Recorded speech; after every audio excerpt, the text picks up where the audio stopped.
Honestly, it's always your kind that has trouble with simple instructions. That single sentence, dripping with disdain, was the match that lit a firestorm at 35,000 feet. It was spoken by a flight attendant who believed she was untouchable, a queen in her aluminum tube kingdom. She said it to a black soldier, a man in uniform quietly trying to get home. Crack! The sound of an open-handed slap echoed through the cabin of Monarch Airlines Flight 557.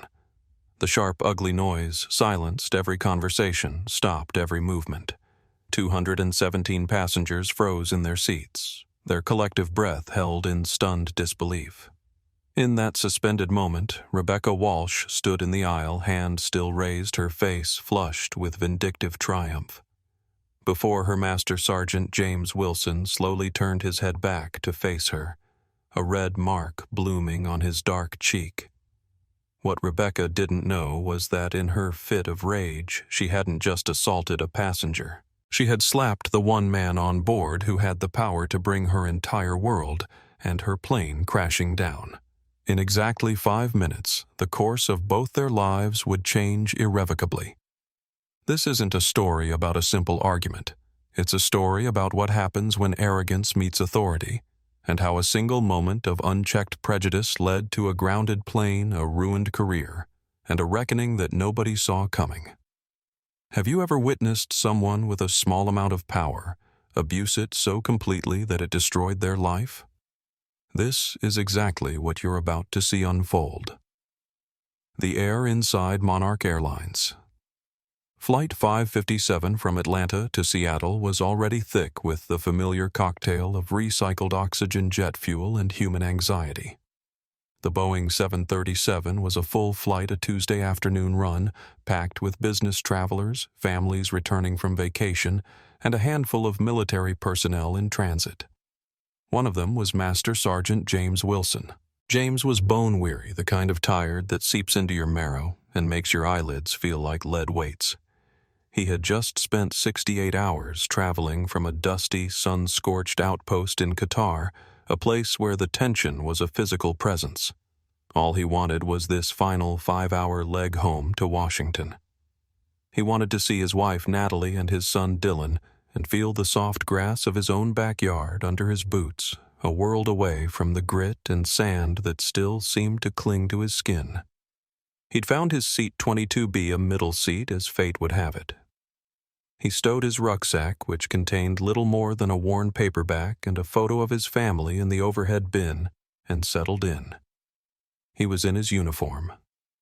The crisp lines of his Air Force dress blues a stark contrast to his internal exhaustion. His phone buzzed with a text message from Natalie Dylan's soccer team won. He scored twice and can't wait to tell you all about it. We're counting down the hours. Love you.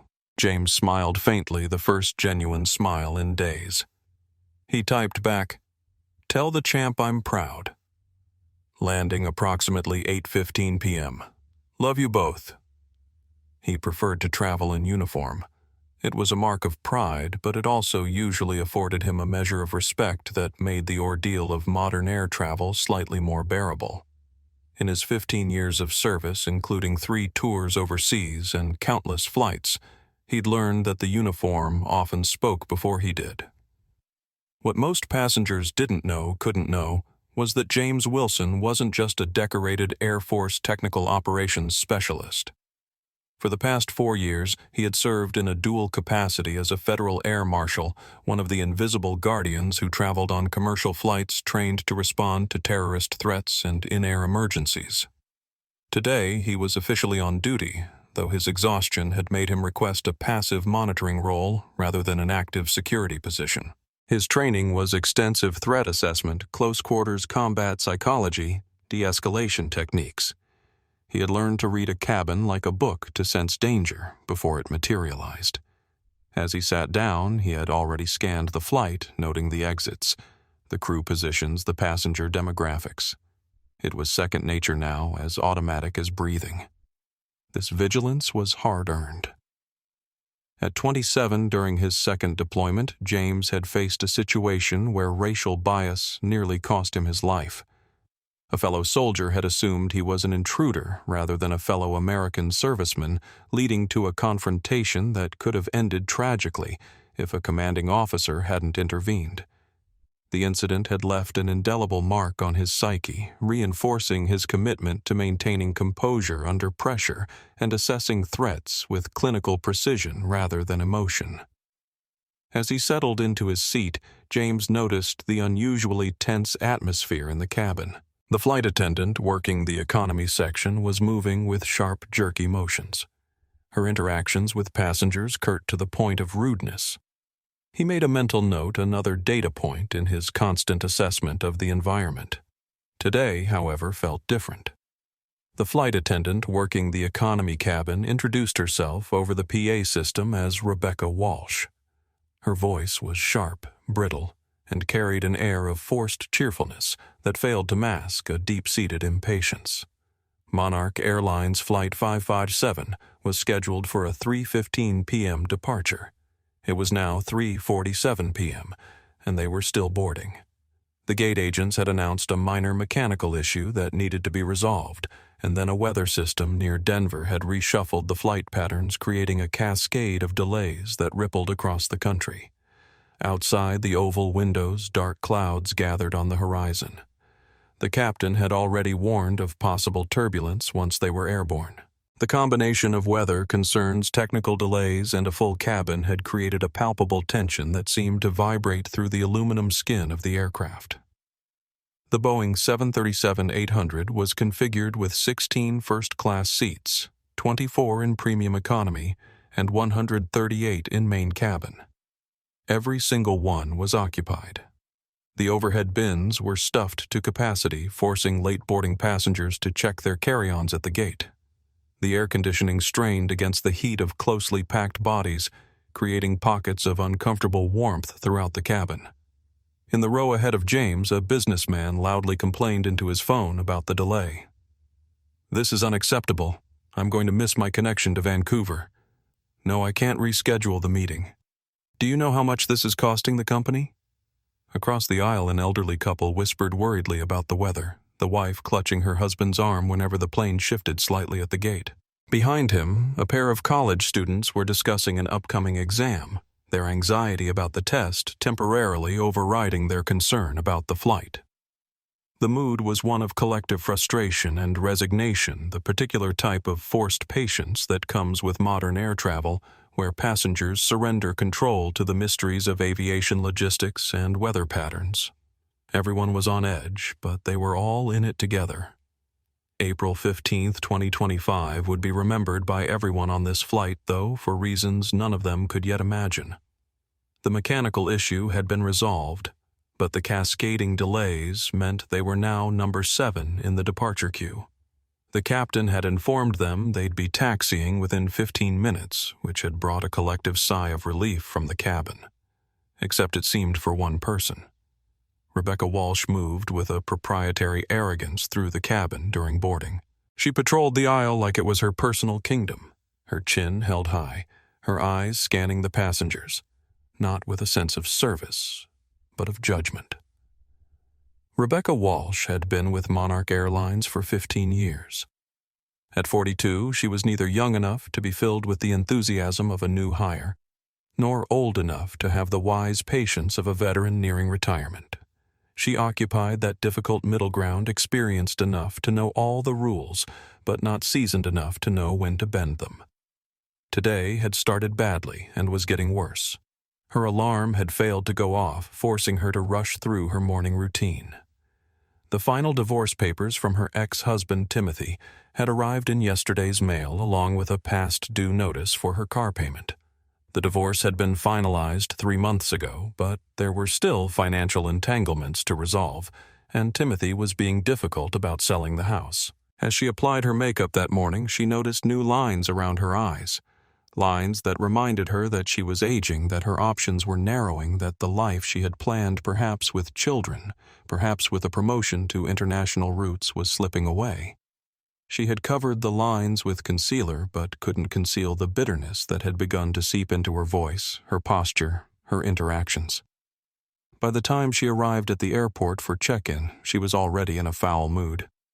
The crew briefing had added to her frustration a full flight weather delays, and she'd been assigned to economy instead of first class because Gabriela Ramirez, the junior flight attendant who should have taken economy, was being evaluated for a potential promotion. Rebecca had smiled tightly at the news, but internally she seethed. She had requested that promotion 3 times and been passed over each time. She snapped at a young man for trying to fit a guitar case into a bin that was clearly too small. "Sir, that will have to be gate-checked. We are not a freight service." She publicly chided an elderly woman who was moving too slowly. "Ma'am, there are people behind you. We have a schedule to keep." 2 weeks earlier, Rebecca had been involved in an incident that nearly escalated into a formal complaint. A black businessman in first class had asked for a second blanket, and she had ignored his request for nearly 30 minutes before telling him rather curtly that additional blankets were for priority passengers. The man had pointed out that he was in first class and had status with the airline, to which Rebecca had replied, "Well, you're certainly making yourself comfortable, aren't you?" The passenger had requested her name and employee number. Rebecca had provided it with a tight smile, certain that nothing would come of it. And nothing had, at least nothing official. But the story had circulated among the Atlanta-based crew members. "Did you hear about Rebecca and the first-class passenger?" they whispered during layovers. "Classic Rebecca," they'd say, rolling their eyes. She told herself she wasn't racist. She treated everyone equally poorly, perhaps on her bad days, but equal nonetheless. If she was harder on certain passengers, it was because they were more demanding, more entitled. It wasn't about their skin color. It was about their attitude. At least that's what she told herself. As she moved through the cabin of Flight 557, checking seat belts and overhead bins, she felt a familiar sense of control return. Here at 35,000 feet, she had authority. She could instruct a CEO to fasten his seatbelt, tell a celebrity to stow her designer handbag, direct a politician to remain seated during turbulence. Here, finally, she mattered, and she would make damn sure everyone knew it. Gabriela Ramirez. 24 years old and just 8 months into her career with Monarch Airlines, worked the first-class cabin with an earnest efficiency that both impressed and irritated her more experienced colleagues. She had graduated top of her training class and had already received 2 commendations for exceptional customer service. Today, she was being evaluated for a potential fast track to a purser position, a fact that had not gone unnoticed by Rebecca, who had spent 5 years as a flight attendant before even being considered for lead positions. Gabriela moved gracefully through the first-class cabin, offering pre-departure beverages with a warm smile that reached her eyes. She had a gift for remembering names and details about frequent flyers, a talent that created instant rapport. "Mr. Jameson, still sparkling water with lime, correct? And Ms. Torres? I remember you prefer your tea with honey on the side." In the cockpit, Captain Michael Donovan, 53, was reviewing the flight plan with a methodical precision born from 30 years of commercial aviation experience. Before joining Monarch, he had flown C-130s for the Air Force, and that military background was evident in his precise language and disciplined approach. He was respected, even revered, by his crew for his calm competence and fair leadership. "Looks like we'll hit some chop about an hour in," he said to First Officer Adam Weiss, tapping the weather display. "Nothing major, but we'll keep the seatbelt sign on until we're past it." Weiss, 28, and ambitious, nodded. This was his second year with Monarch, but he had already established himself as a capable and analytical pilot.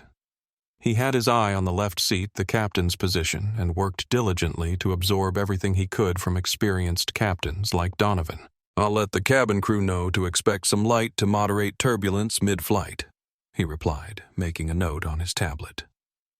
In row 23, directly behind James Wilson, the Foster family was attempting to organize themselves amid the chaos of traveling with an infant. Ryan Foster, 32, held 8-month-old Lily, while his wife Emily, 29, rummaged through a diaper bag the size of a small suitcase.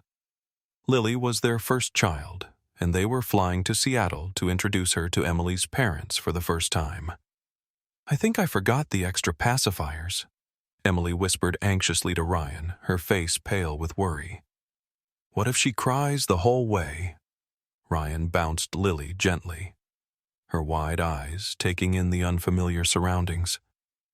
"We've got this," he assured his wife, though his own expression betrayed a similar concern. "We packed back up everything, and worst-case babies cry. Everyone on this plane was a baby once." Arthur Kellerman, 44, sat in 22C next to James, a corporate attorney for a Seattle-based tech firm he was returning from a deposition in Atlanta. He wore an expensive suit that showed signs of a long day, a loosened tie, a slight wrinkle in the shirt where he had leaned against a table. He had already removed his laptop and was answering emails with rapid-fire precision, glancing occasionally at his watch as the boarding process continued to drag on. Across the aisle in 22D, Sarah Johnson, a pediatric nurse from Portland, was reading a well-worn paperback. In 22F, by the window, Philip Martinez, a mechanical engineer from Tacoma, was scrolling through family photos on his phone, occasionally pausing to zoom in on the faces of his children.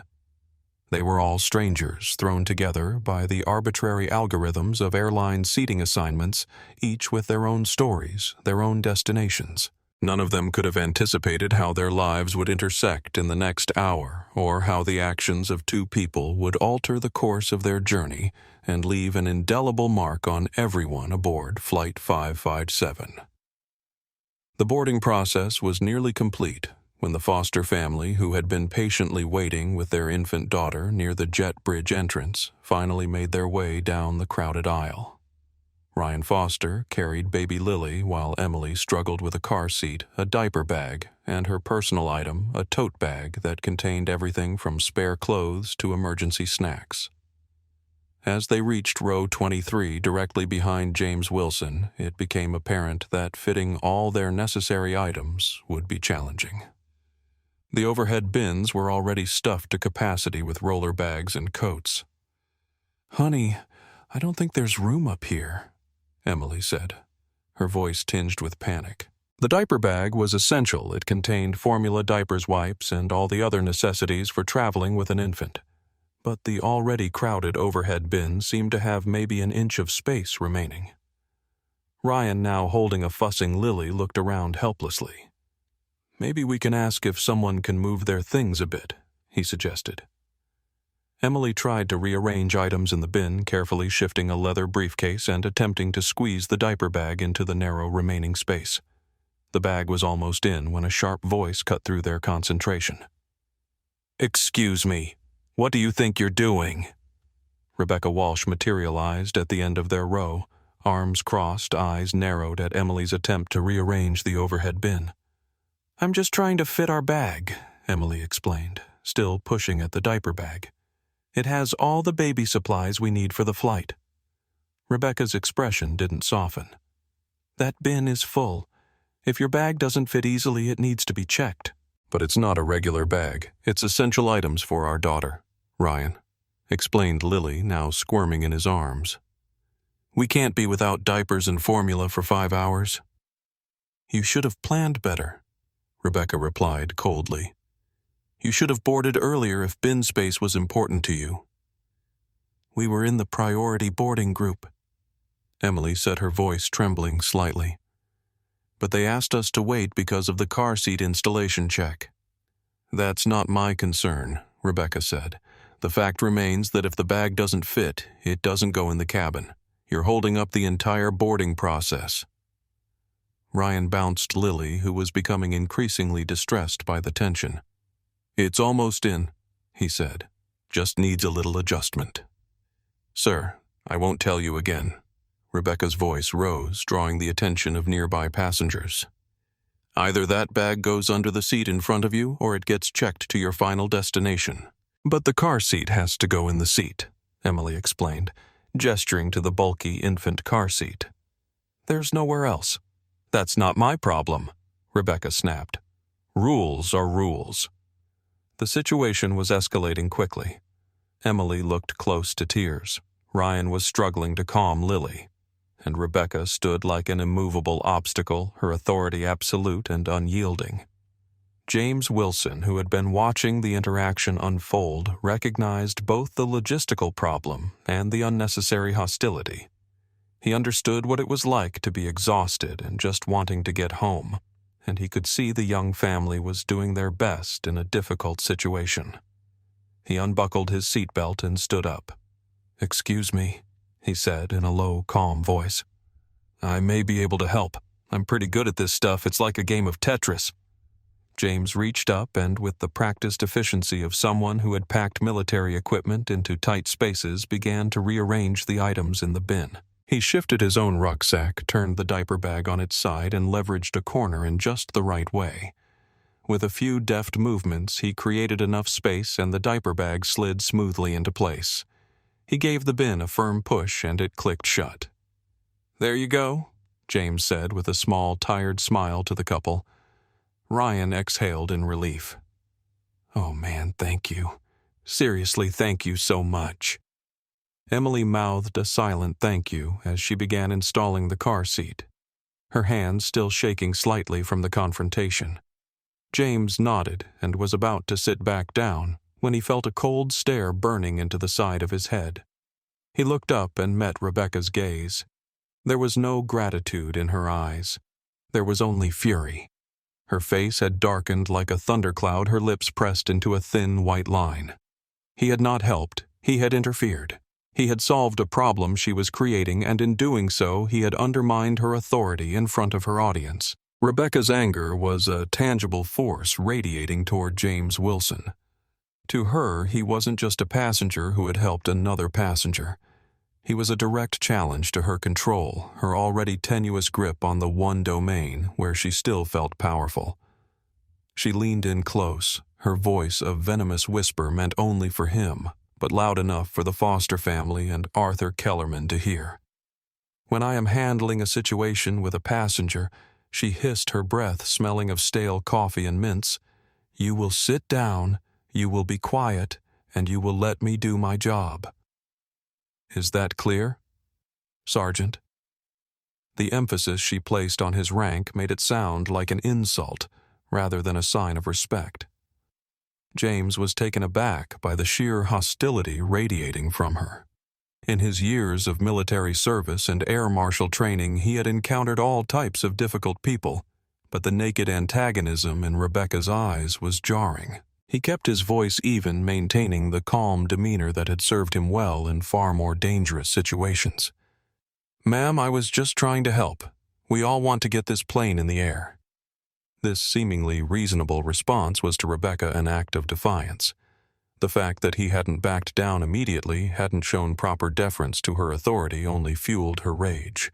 In her mind, his calm response was not respectful, it was condescending. "Don't tell me what we all want," she said, her voice rising slightly. "I've been doing this job for 15 years. I know what needs to happen for a safe departure." James nodded, still maintaining his composure. "Of course. Safety is the priority." Arthur Kellerman, sitting next to James, shifted uncomfortably. As a corporate attorney, he was trained to recognize when situations were escalating unnecessarily. He glanced between James and Rebecca, noting the growing tension, and subtly reached for his phone in his jacket pocket. "Ma'am," James tried again, his tone respectful but firm. "The bag is secure. The bin is closed properly. There's no safety issue here." As James spoke, his mind flashed back to a training exercise from his air marshal preparation. The instructor had emphasized that sometimes the real threats on an aircraft weren't the obvious ones. Sometimes they were crew members whose emotional instability could compromise safety protocols. "Watch for excessive rigidity," the instructor had said. Someone more concerned with enforcing rules than addressing the actual safety situation. Rebecca's behavior was raising all those warning flags. Rebecca stepped closer, invading his personal space. Her next words were delivered with a quiet intensity that nonetheless carried to several rows around them. You don't get to decide what's a safety issue on my aircraft. When I give an instruction, it's to be followed immediately and without question. That's how it works up here. Are we clear? The passengers in the surrounding rows had fallen silent, many watching the confrontation with uncomfortable fascination. Emily Foster had finished installing the car seat and was now holding Lily, who had quieted down, seemingly sensing the tension in the air. James took a slow breath. He had been in far more threatening situations, faced down actual dangers that made this interaction seem trivial by comparison. Yet there was something deeply unsettling about the irrational hostility being directed at him. I understand the importance of following crew instructions, he said carefully. But with all due respect, I was simply helping another passenger with their luggage. The situation is resolved and we can all continue with the boarding process. Rebecca's eyes narrowed further. In her mind, each measured word from James was further evidence of his disrespect. She had needed him to back down to acknowledge her absolute authority. Instead, he was being reasonable, which to her fraying nerves felt like the ultimate provocation. "Stand up," she demanded suddenly. "Get out of your seat right now." James blinked, surprised by the directive. "Ma'am, you heard me. Stand up. I want to see your boarding pass." Arthur Kellerman's eyebrows shot up, and he exchanged a glance with Philip Martinez across the aisle, who was now openly watching the situation unfold. Slowly, James stood reaching into his pocket for his boarding pass. He handed it to Rebecca, who snatched it from his hand and made a show of scrutinizing it closely. 22B, she read aloud. Middle seat. She looked up at him with a triumphant gleam in her eye. "You're leaning into the aisle. That's a safety violation during boarding. Return to your seat and stay there until we reach cruising altitude." It was a petty and technically inaccurate assertion. James had only stood to help with the luggage and was now standing at her direct request, but it was the only leverage she could find in the moment. James, recognizing the irrationality of the situation, but trained to de-escalate rather than confront, simply nodded. "Yes, ma'am." He began to sit down, but Rebecca wasn't finished. The fact that he had complied so readily only irritated her further. There was no satisfaction in winning if your opponent didn't fight back, if they didn't acknowledge your victory. "I could have you removed from this flight for interfering with crew member duties," she added, her voice carrying through the now silent cabin. "Consider this your final warning." Around them, passengers exchanged uncomfortable glances. The atmosphere had grown thick with tension. In row 25, a woman whispered to her husband, "What is her problem?" He was just helping. The husband shushed her, not wanting to become the next target of the flight attendant's ire. James sat back in his seat, his expression unreadable. Years of military discipline allowed him to maintain his composure, but inside a slow burn of indignation was beginning to build. Not for himself, he had faced far worse, but for the principle of the matter. For the young family who had been unnecessarily stressed. For the atmosphere of fear that Rebecca was creating in what should have been a routine flight. From his training as an air marshal, he knew that crew members who lost emotional control posed their own kind of security risk. They created tension, divided attention from real threats, and potentially made bad decisions under pressure. He made a mental note to observe Rebecca's behavior throughout the flight, assessing whether it constituted a genuine security concern. For now, though, he would follow procedure, comply, de-escalate, observe. Rebecca, having made her point to the entire cabin, turned to walk away. But as she did, she muttered under her breath, just loud enough for James and those immediately around him to hear, "Typical." They never know their place. Rebecca's bitter muttering might have been the end of it.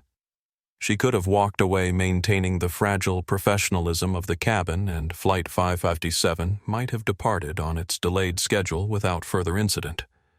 But something inside Rebecca Walsh had broken loose a dam of frustration, resentment, and prejudice that had been building for years. She took 3 steps down the aisle, then stopped.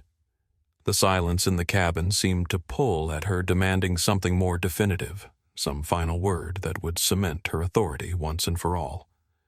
She turned back toward James Wilson, who sat silently in his seat, his military bearing evident even in his stillness. She looked him up and down, her eyes lingering on his dark skin, then his uniform, as if the two were a baffling contradiction. Her gaze was dismissive, evaluating, and openly contemptuous. It was a look James had encountered before, the look of someone who couldn't quite reconcile his blackness with his uniform, his authority, his existence in a space they considered exclusively theirs. Honestly, she said, her voice now rising for all to hear, it's always your kind that has trouble with simple instructions. The words hung in the air, thick and poisonous. A collective gasp rippled through the surrounding rows. Emily Foster instinctively covered her daughter's ears, though the infant was far too young to understand the venom being spewed. Ryan Foster looked horrified, his mouth slightly open in shock. Arthur Kellerman, who had been discreetly holding his phone low against his leg, now raised it slightly, ensuring the camera was capturing what was unfolding. His legal mind had already processed that what he was witnessing had crossed from a mere customer service issue into something much more serious. Sarah Johnson, the pediatric nurse across the aisle, audibly inhaled. Philip Martinez slowly removed his earbuds, staring at Rebecca with undisguised disgust. Your kind. The phrase echoed in the confined space of the aircraft cabin, its meaning unmistakable to everyone present. It wasn't just about passengers who didn't follow instructions. It was about race, about prejudice, about a worldview that categorized people based on the color of their skin. James felt a hot flush of anger rise from his chest. He had been shot at, had faced down threats far more real than this woman. But the casual, demeaning racism of her comment, delivered so publicly while he was in the uniform of the country he served, struck a nerve deep and raw. In his mind flashed a memory from 6 years earlier, being denied entry to an officers' club in San Antonio, despite his military ID, the doorman insisting he must be at the wrong place, suggesting that perhaps he was looking for the enlisted club where his people usually went. The memory stung not because of the doorman's ignorance, but because of the other officers who had witnessed it and said nothing. In his 15 years of service, including deployments where he had put his life on the line, he had encountered racism both subtle and overt. He had learned to navigate it, to compartmentalize it, to focus on the mission rather than the ignorance. But here in this moment, the mission and the ignorance were colliding in a way he couldn't ignore. He took a slow, deliberate breath, his training in de-escalation kicking in. He would not give her the satisfaction of a reaction. He would not be the angry black man she was clearly trying to provoke. He knew that anything he said or did now would be scrutinized, interpreted through the lens of prejudice that she and perhaps others viewed him through. James looked her dead in the eye and said, his voice dangerously quiet, "Ma'am." That was entirely uncalled for. "I suggest you walk away and check your attitude." The cabin had gone completely silent. Even the ambient noises of the aircraft, the hum of the ventilation system, the occasional thunk of baggage being loaded in the hold below seemed muted in the wake of Rebecca's comment and James's measured response. Gabriela Ramirez, who had been attending to the first-class cabin, appeared at the front of the economy section, drawn by the unusual silence. She took in the scene, Rebecca standing rigid in the aisle, James sitting calmly but with evident tension, and the shocked expressions of the surrounding passengers. Rebecca Gabriela called tentatively, "Is everything okay back here? We're almost ready for door closure." Rebecca didn't turn to acknowledge her junior colleague.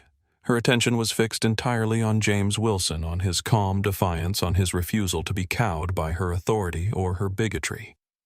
For her, this was the ultimate insult, a black passenger in a soldier suit telling her what to do on her plane. "Okay," she repeated, her voice tight with building rage. "No, everything is not okay. We have passengers who think they can override my authority, who think their uniform gives them special privileges." Several rows ahead, an older man in a business suit spoke up. "The only one creating a problem here is you, miss."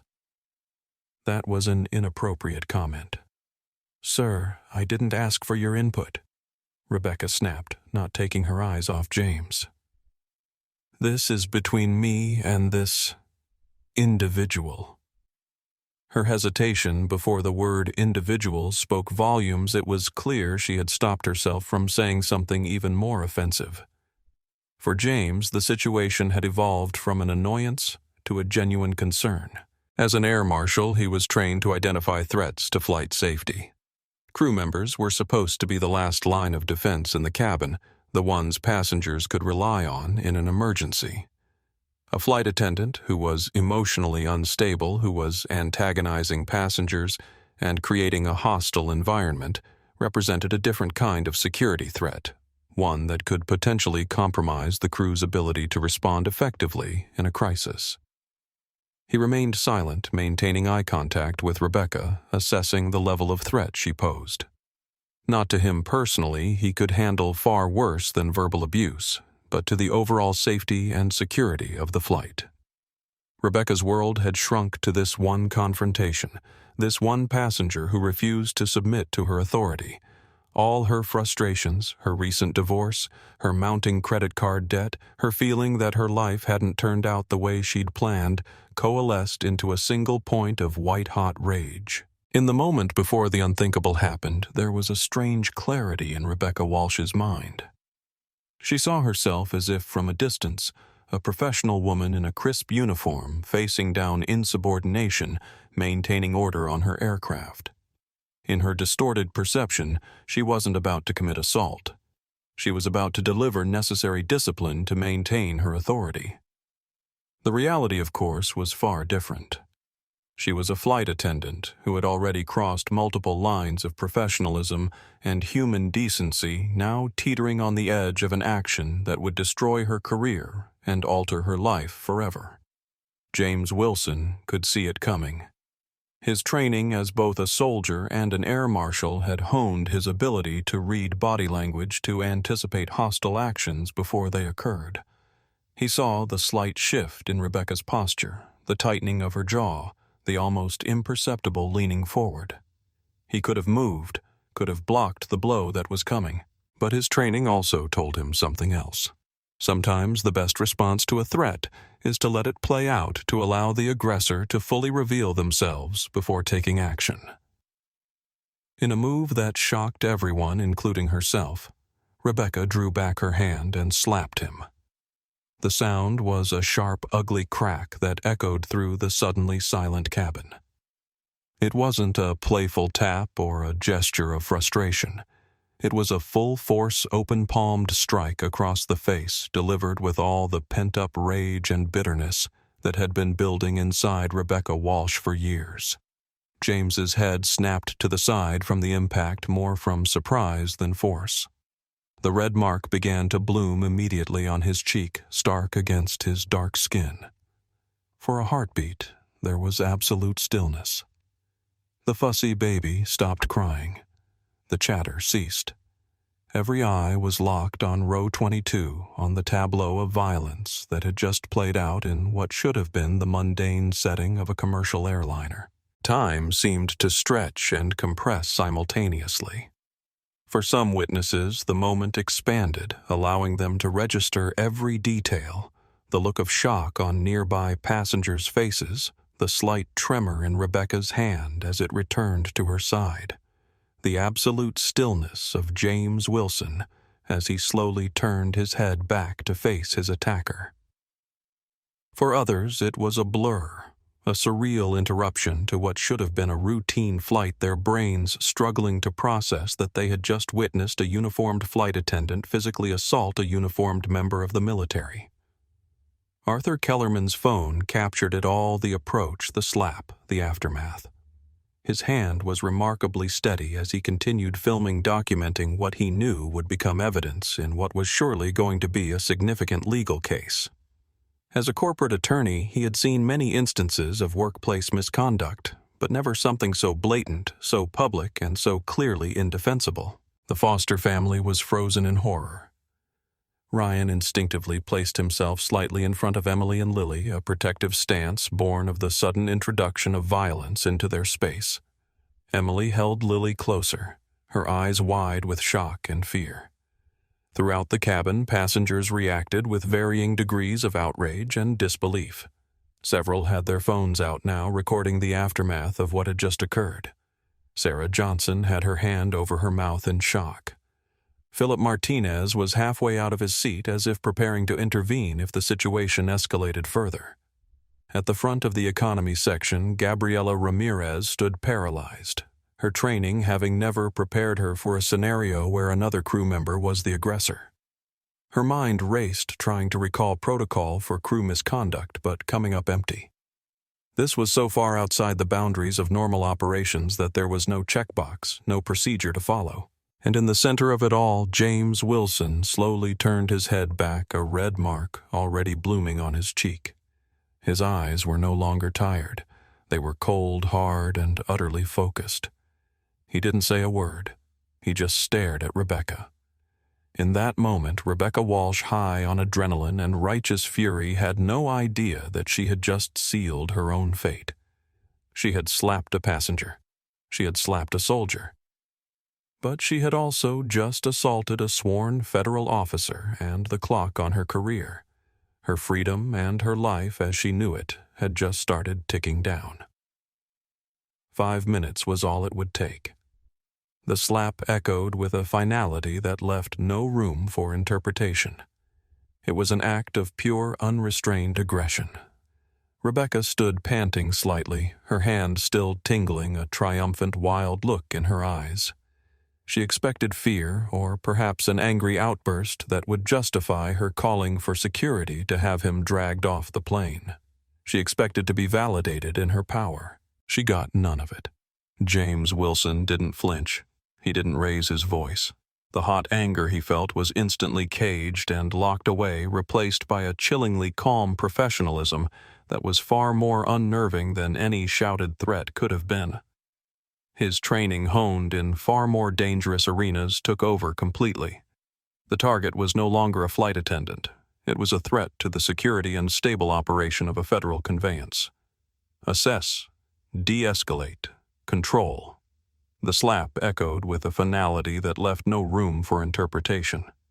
It was an act of pure, unrestrained aggression that crossed every conceivable line of professional conduct and human decency.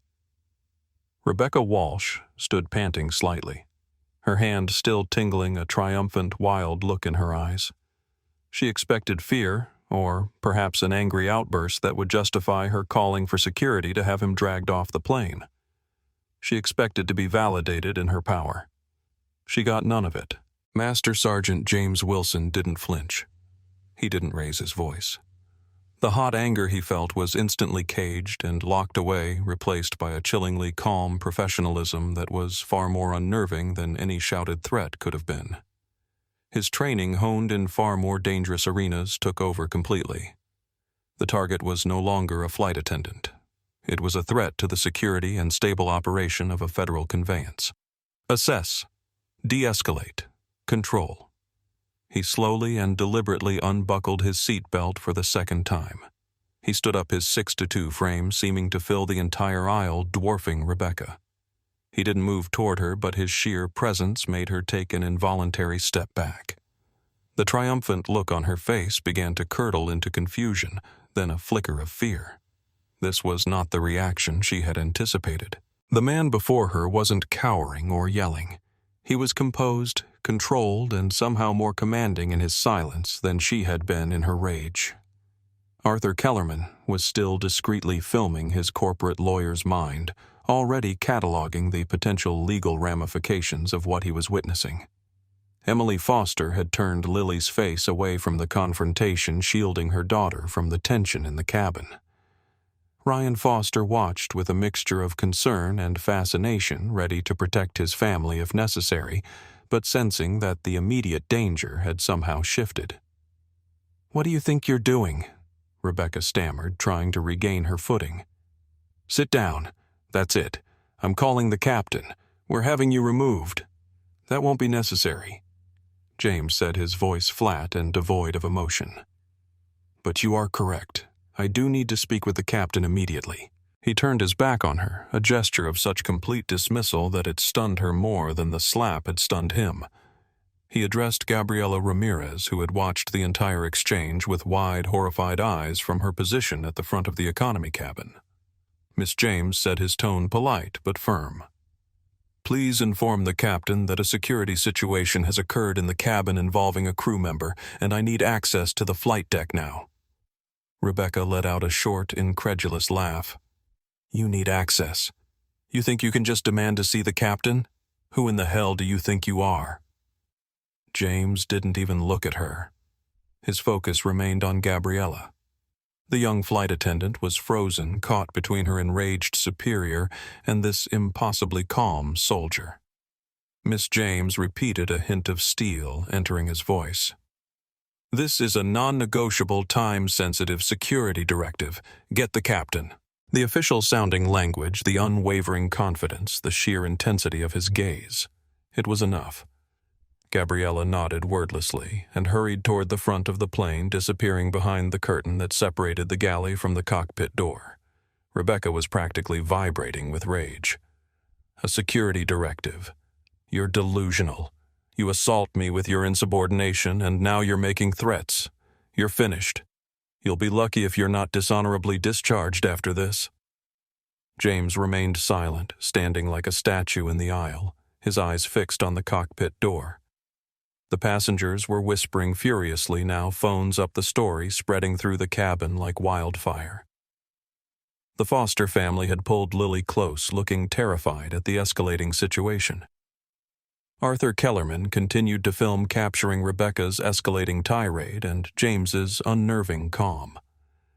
Throughout the cabin, a strange shift had occurred. Passengers who had been watching with the detached interest of bystanders now felt invested, involved. Many had their phones out recording. Others were texting or calling people outside the plane, sharing real-time updates about the unfolding drama. A few were on social media, the first tweets and posts about Monarch flight attendant slap soldier already beginning to circulate. James remained outwardly calm, but his mind was racing through security protocols. Every air marshal carried the responsibility of determining what constituted a threat to flight safety. Usually that meant assessing passengers for signs of hostile intent or impairment. Rarely did it involve evaluating a crew member. But Rebecca's escalating behavior, the racial comment, the physical assault, the continued aggressive posture had crossed a threshold. A flight attendant who could not control her emotions represented a legitimate safety concern, especially if an actual emergency were to occur during the flight. After what felt like an eternity but was likely less than a minute, Gabriela reappeared. Behind her was First Officer Adam Weiss, a man in his late 20s with a serious expression. He looked from the fuming Rebecca to the stoic James, taking in the scene with the rapid assessment skills of a pilot trained to evaluate situations quickly. "I'm First Officer Weiss," he said. "What seems to be the problem here?" "This passenger." Rebecca spat, pointing a trembling finger at James, became aggressive. "Interfered with my duties and is now making delusional demands to enter the cockpit. He needs to be restrained and removed from my aircraft." First Officer Weiss looked at James, at the crisp uniform, the raw red mark on his cheek, and the absolute lack of aggression in his posture. Something didn't add up. The man before him didn't look like a threat. He looked like someone very much in control of himself despite having been physically assaulted. "Sir, is this true?" Weiss asked. Before James could answer, he took a half step forward, closing the distance to the first officer. He spoke in a low voice intended only for Weiss. First Officer Weiss James began. "I am Master Sergeant James Wilson, United States Air Force, but that's not my relevant designation right now." The tension in the cabin of Flight 557 had reached a breaking point. Rebecca Walsh stood rigid with anger, her authority challenged in a way she had never experienced. James Wilson maintained his calm composure, though the red mark on his cheek was a vivid reminder of the line that had been crossed. The passengers had become a silent audience to a drama none of them had expected when boarding their flight to Seattle. First Officer Adam Weiss looked between the two central figures, trying to make sense of the situation. As the second in command of the aircraft, he had responsibility for cabin safety, but nothing in his training had prepared him for a scenario where a crew member was the apparent aggressor. His instinct was to support his colleague, but the evidence before him, the calm soldier with a handprint on his face versus the visibly agitated flight attendant, made that position difficult to maintain. Sir Weiss addressed James, keeping his voice steady and professional. "I understand there's been an incident. Can you explain to me exactly what you're requesting?" James maintained direct eye contact with the first officer. "I need to speak with Captain Donovan immediately regarding a serious security matter that directly impacts this flight." Rebecca interjected, her voice shrill. "This is ridiculous. He's manipulating the situation. I was maintaining order in the cabin when he repeatedly interfered with my duties and became belligerent." Several passengers immediately reacted to this characterization. "That's not what happened at all," called out a middle-aged woman from row 25. "She's the one who was aggressive. I saw the whole thing," added Philip Martinez from across the aisle. "She slapped him for no reason." "I've got it on video," Arthur Kellerman stated calmly, holding up his phone. The flight attendant made a racist comment and then physically assaulted this Air Force officer. Rebecca turned, scanning the faces of the passengers, looking for any sign of support or agreement. She found none. The unified front of passenger accounts clearly unsettled her, but she doubled down. "They're exaggerating," she insisted to Weiss. "This is a coordinated attempt to undermine my authority. This passenger," she pointed at James, "has been disruptive since he boarded. He needs to be removed from the flight before we depart." First Officer Weiss looked increasingly uncomfortable. The situation was escalating beyond his immediate authority to resolve. "Sir," he said to James, "perhaps we could discuss this in the forward galley." "No," James said firmly. "What I need to discuss involves flight security protocols that can only be addressed with the captain, and it needs to happen now." There was something in James's tone, a quiet authority, a certainty that gave Weiss pause. This wasn't the behavior of a disruptive passenger. This was something else entirely. Gabriela Ramirez, who had been standing silently nearby, finally spoke up. "First Officer, I saw what happened. Ms. Walsh did slap him. It wasn't provoked." Rebecca's head snapped toward her junior colleague, her expression a mixture of shock and betrayal. "Gabriela, that is completely inappropriate. You're undermining a senior crew member in front of passengers." "I'm stating what I observed," Gabriela replied, her voice trembling slightly but gaining strength. "As a crew member, I'm obligated to report safety concerns, and your behavior right now is concerning me." The intervention from another crew member seemed to shift something in Weiss's assessment of the situation. He studied James more carefully, noting the military bearing, the controlled demeanor, and the absolute conviction in his request. Sir Weiss said to James, "I need to understand exactly why this requires immediate access to the captain." James glanced around at the crowded cabin, then back to Weiss. "This is a matter that falls under federal security protocols. I can't discuss it further in the open cabin." Rebecca rolled her eyes dramatically. "Oh, for God's sake! Now he's claiming to be some kind of security expert. This is absurd." But Weiss was no longer paying attention to Rebecca. Something in James's phrasing had triggered his pilot's instinct for recognizing genuine security concerns. The specific mention of federal protocols was not language a typical passenger would use. "Wait here," Weiss said to James. "I'll speak with the captain." Rebecca stepped forward, positioning herself between Weiss and the path to the cockpit. "Adam, you can't seriously be entertaining this. He's manipulating you. This is exactly how these people operate." The renewed racial undertone in her comment was not lost on anyone in the vicinity. A murmur of disapproval rippled through the cabin. Weiss's expression hardened.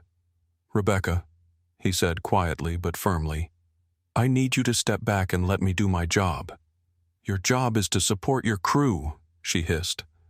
My job is the safety and security of this aircraft, Weiss countered. And right now I'm concerned about your state of mind and its impact on that safety. It was a decisive moment. Rebecca's face flushed with anger and humiliation as she realized the first officer was siding against her. Fine, she spat. Go ahead. Believe him over me.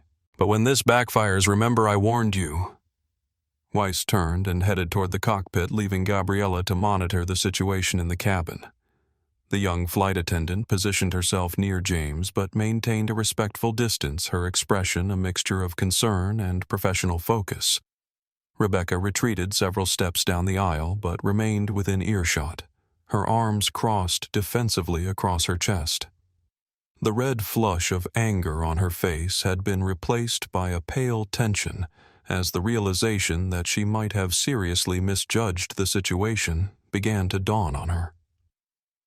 After a brief moment at the cockpit door, First Officer Weiss returned. His demeanor had subtly shifted. There was a new formality, a heightened awareness in his movements. "Sir," he said to James, "the captain would like to speak with you." A ripple of surprised whispers spread through the cabin.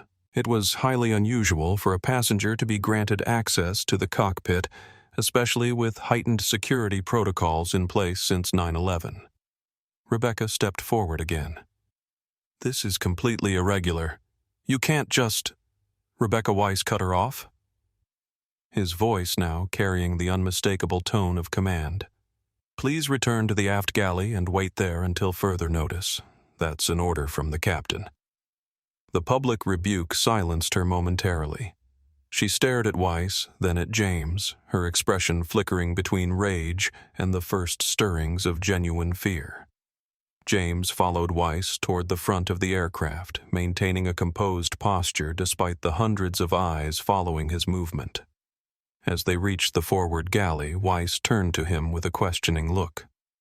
"Before I open this door, I need to know exactly who you are," Weiss said quietly. James nodded once, then reached into his breast pocket. From his breast pocket, the one place he hadn't been slapped, James smoothly produced a small black leather wallet. He flipped it open. Inside, behind a clear plastic window, was not a military ID, but a set of credentials that made the young first officer's blood run cold. The ID was from the U.S. Department of Homeland Security. Emblazoned across the top were the words Federal Air Marshal Service. First Officer Adam Weiss's eyes widened. He stared at the credentials, then up at James's hard, serious face. The entire situation snapped into a terrifying new focus. This wasn't a passenger dispute. This wasn't even an unpleasant incident involving a service member. This was a federal matter. The man in front of him wasn't just a soldier. He was an undercover law enforcement officer with supreme authority on any aircraft in U.S. airspace. Agent Wilson James said, his voice a near whisper, "I have identified a direct and immediate threat to the safety and security of this flight. The threat is your lead flight attendant, Ms. Walsh. She is emotionally unstable, has committed assault, and is no longer fit to perform her duties. I am now officially taking control of the security of this cabin. I need to speak with Captain Donovan in the cockpit right now to determine the disposition of this aircraft." Weiss swallowed hard, his mind racing through emergency protocols. An agitated flight attendant was one thing. An assault on a passenger was serious, but an assault on a Federal Air Marshal was a 5-alarm fire that required immediate and decisive action. "Yes, sir." "Right this way," Sir Weiss said, his voice suddenly filled with a deference that would have been comical under different circumstances. He knocked on the cockpit door, waited for the security protocol to be completed, and then gestured for James to enter as the reinforced door swung open. James stepped through the threshold and into the cockpit of Flight 557. The heavy door clicked shut behind him, leaving a stunned silence in its wake. Back in the main cabin, Rebecca Walsh stood alone in the aisle, her face a mask of disbelief. The first officer had called him Sir. He had let him into the cockpit. The world had just turned upside down. The power dynamic had shifted so violently it gave her vertigo. Gabriella approached her cautiously. "Rebecca, I think you should come with me to the aft galley. We need to give them space to resolve this." Rebecca stared at the younger woman, struggling to process what was happening.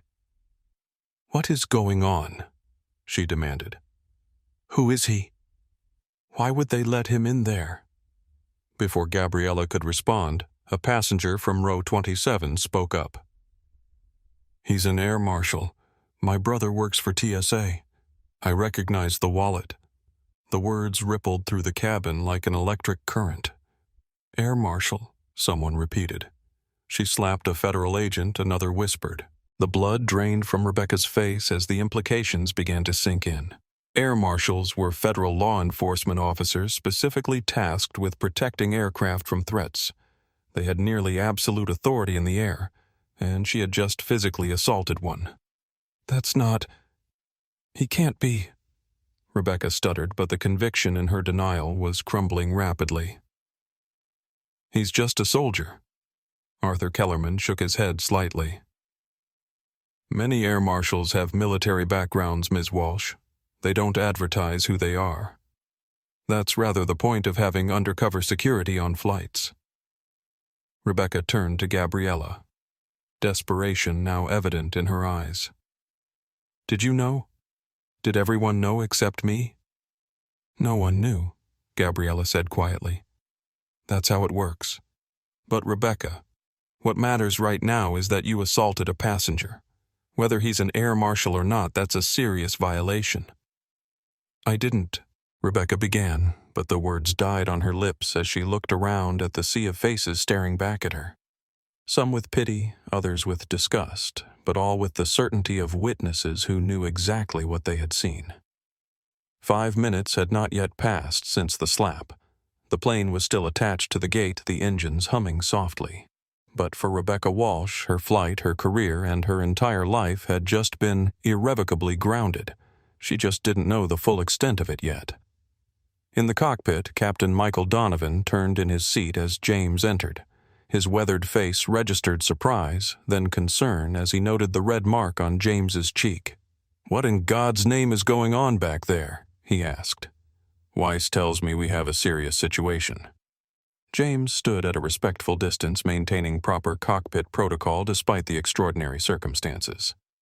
"Captain Donovan, my name is James Wilson. I'm a Federal Air Marshal." He presented his credentials again. Donovan, unlike his younger co-pilot, didn't show any shock. He'd been flying long enough to have encountered FAMs on his flights before, though they were almost always invisible present but undetected exactly as designed. He took the credentials, examined them closely, noting the ID number and the seal of the Department of Homeland Security. They were legitimate. He handed them back. "All right, Agent Wilson," the captain said, his demeanor shifting. The man before him was no longer just a passenger or a soldier. He was a federal partner in the security of this aircraft. "Report." The inside of the cockpit was a sanctuary of calm professionalism, a stark contrast to the chaos brewing in the cabin.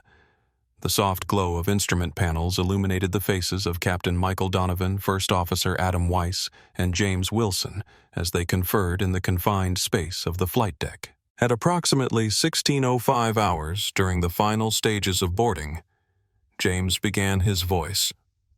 "The epitome of military and police precision. Your lead flight attendant, Ms. Rebecca Walsh, initiated a verbal confrontation with me after I assisted another passenger with their carry-on luggage." James recounted the events concisely, without emotion or embellishment.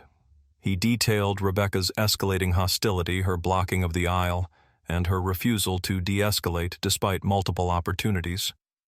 "She then made a statement I deemed to be racially motivated," James continued. "She said, 'It's always your kind that has trouble with simple instructions.'" Captain Donovan's eyes narrowed. That was bad. Incredibly bad. It spoke to a profound lack of judgment and potential discriminatory behavior that violated both airline policy and civil rights protections. When I advised her that her comment was uncalled for and that she should walk away, James went on, his voice unwavering. She responded by striking me across the face with an open hand. The captain and first officer stared at the red handprint on James's cheek, which was now impossible to unsee. "She assaulted you," Donovan stated flatly, the full weight of the word sinking in. "Yes, sir," James confirmed. "She committed an unprovoked assault on a passenger who also happens to be a federal officer in the performance of his duties in a secure federal area." James paused, allowing the severity of the situation to register before continuing. "More critically, from your perspective as pilot in command, her actions demonstrate a complete loss of emotional control. She is volatile, unprofessional, and in my official assessment, she constitutes a direct and immediate flight safety risk. An individual this unstable cannot be trusted with the critical safety and security duties of a flight attendant at 35,000 feet. Captain Donovan leaned back in his chair, processing the catastrophic implications. This wasn't something that could be smoothed over. This wasn't a personality clash or a customer service issue. This was a federal crime and a massive safety breach. The regulations were crystal clear. "What's your recommendation?" Agent Donovan asked, already knowing the answer but needing to hear it. "My recommendation is that this aircraft does not take off with Ms. Walsh as a member of the crew," James said firmly. "She needs to be removed from the plane and an incident report filed immediately. From a law enforcement perspective, she needs to be met by authorities at the gate.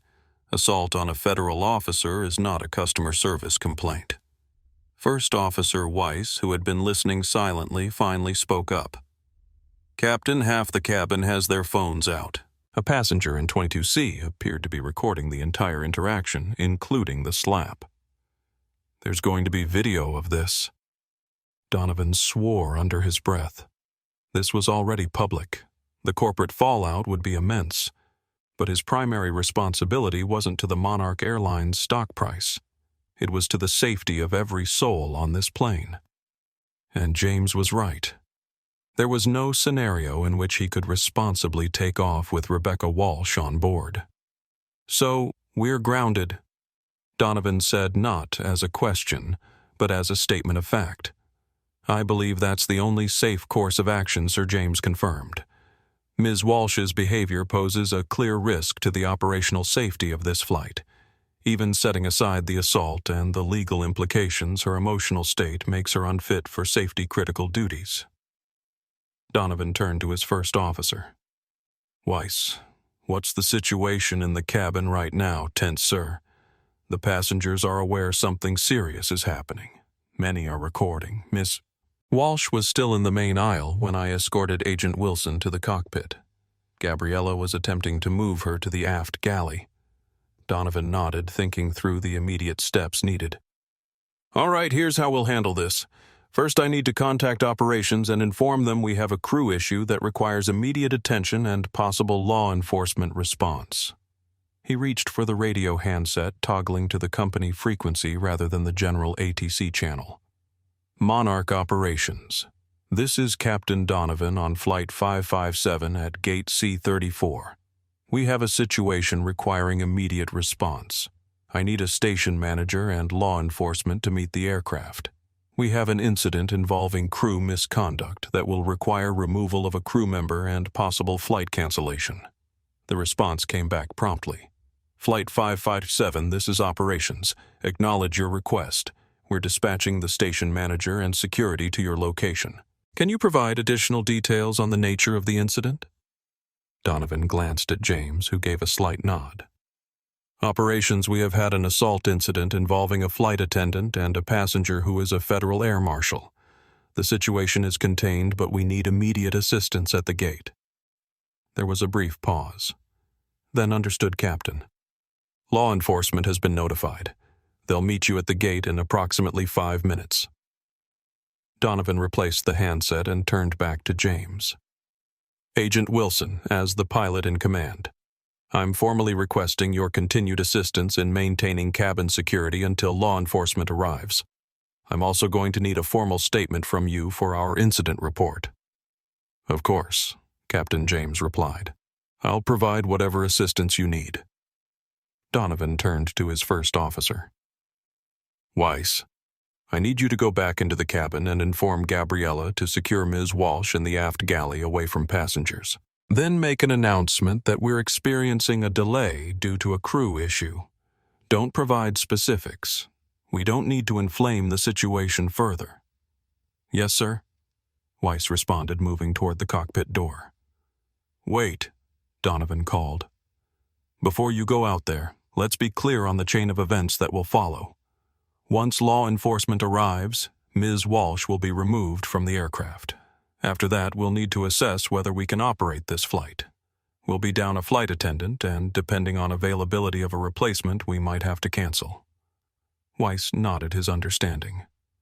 "What about the passengers? Some of them are witnesses to the assault. We'll deal with that after Walsh is off the plane," Donovan said firmly. "One crisis at a time." As Weiss exited the cockpit, Donovan turned back to James. "Agent Wilson, I want to apologize on behalf of Monarch Airlines for what happened to you today. That's not who we are as a company, and it's certainly not the standard of professionalism we expect from our crew." James nodded in acknowledgement. "I understand, Captain. Unfortunately, in my line of work, I've seen how stress and personal issues can cause people to act in ways they might not ordinarily behave. The important thing now is ensuring the safety of everyone on board." Donovan studied the Air Marshal for a moment, impressed by his composure and professionalism in the face of such a personal attack. "May I ask you something off the record?" "Go ahead," James replied. "You could have identified yourself immediately after the incident. Why didn't you?" James considered the question carefully. "In most situations, maintaining cover is protocol. Revealing my identity unnecessarily compromises future operations. But more importantly, Captain, this wasn't just about me being an air marshal.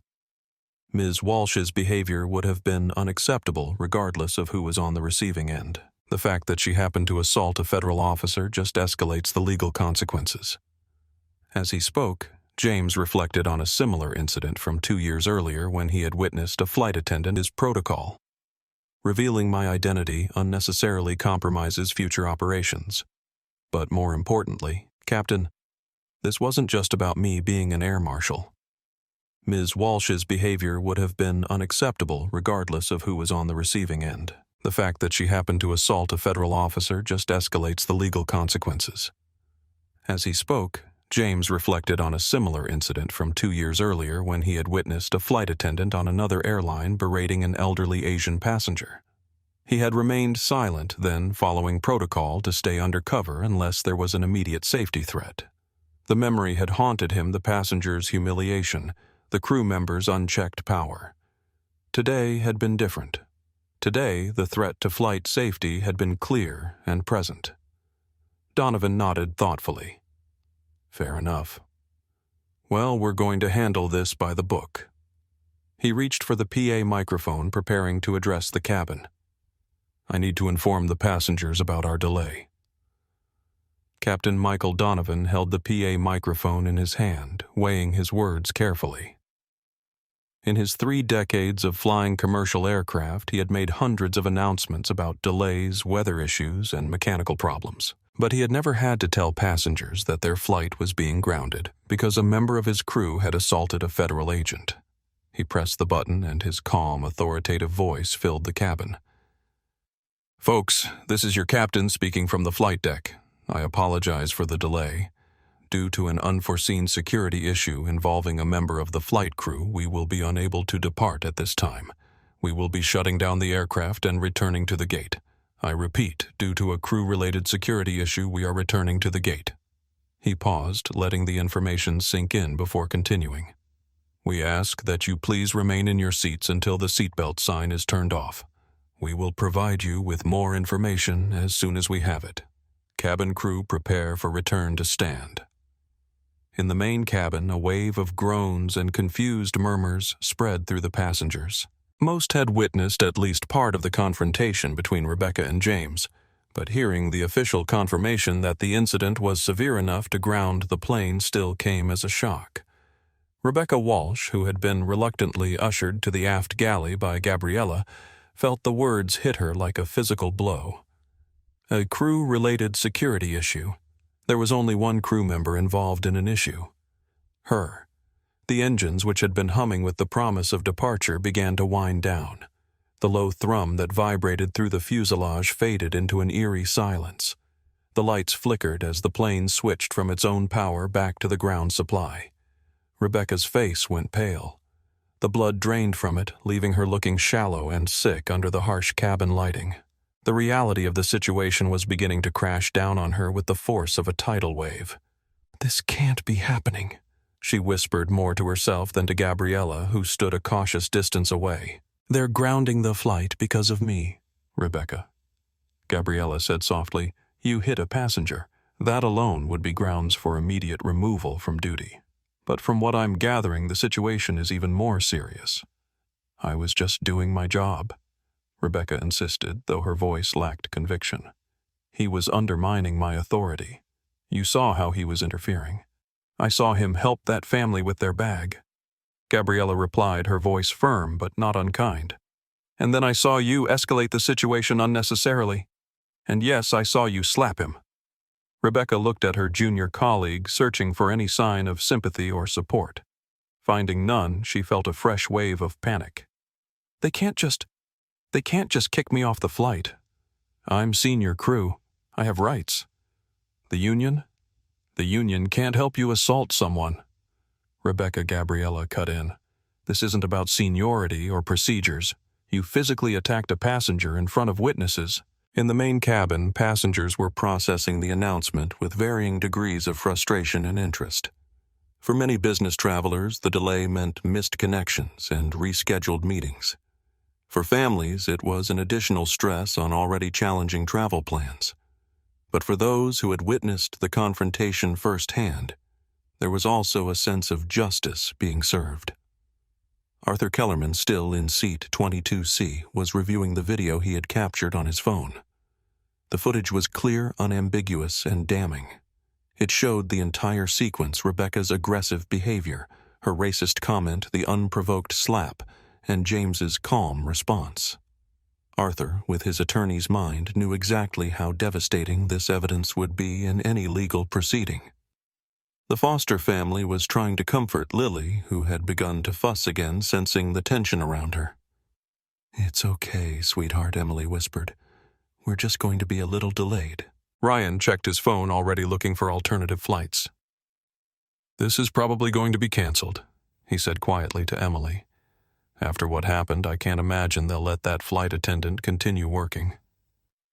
Throughout the cabin, similar conversations were taking place. Passengers speculated about what would happen next, shared their observations of the incident, and expressed their outrage at Rebecca's behavior. Many were on their phones texting friends and family about the delay and the dramatic reason behind it.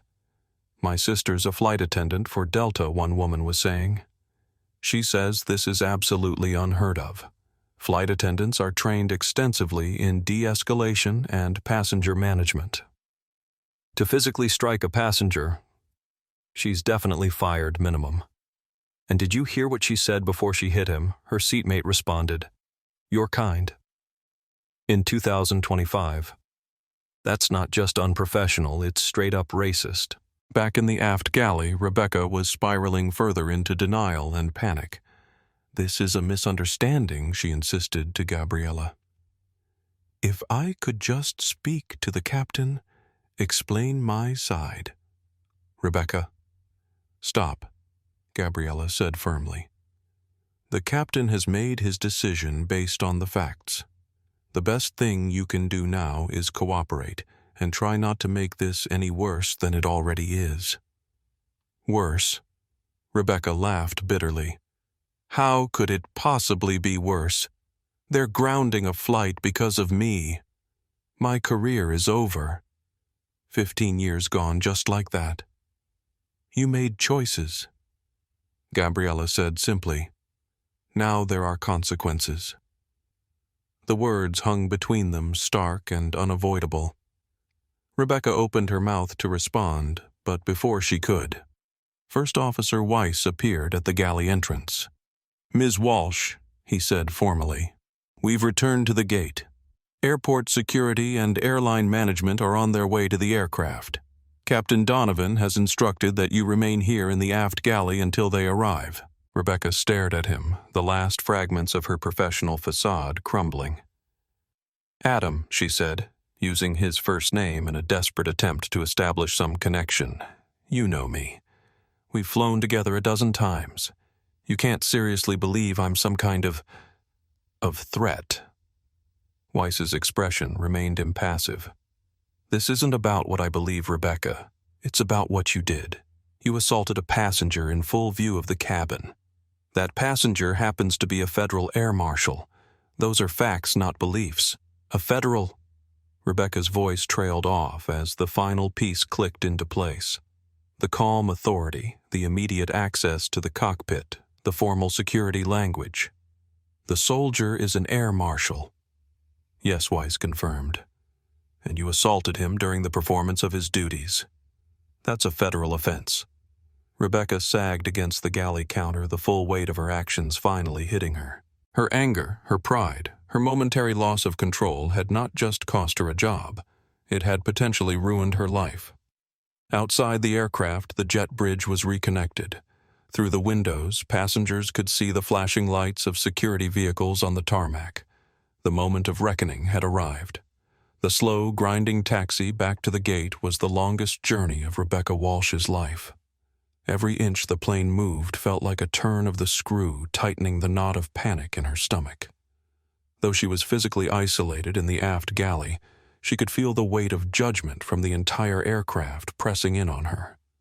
The passengers, now fully aware of who the crew-related security issue was, stared at her with a mixture of contempt, pity, and morbid curiosity whenever she came into view.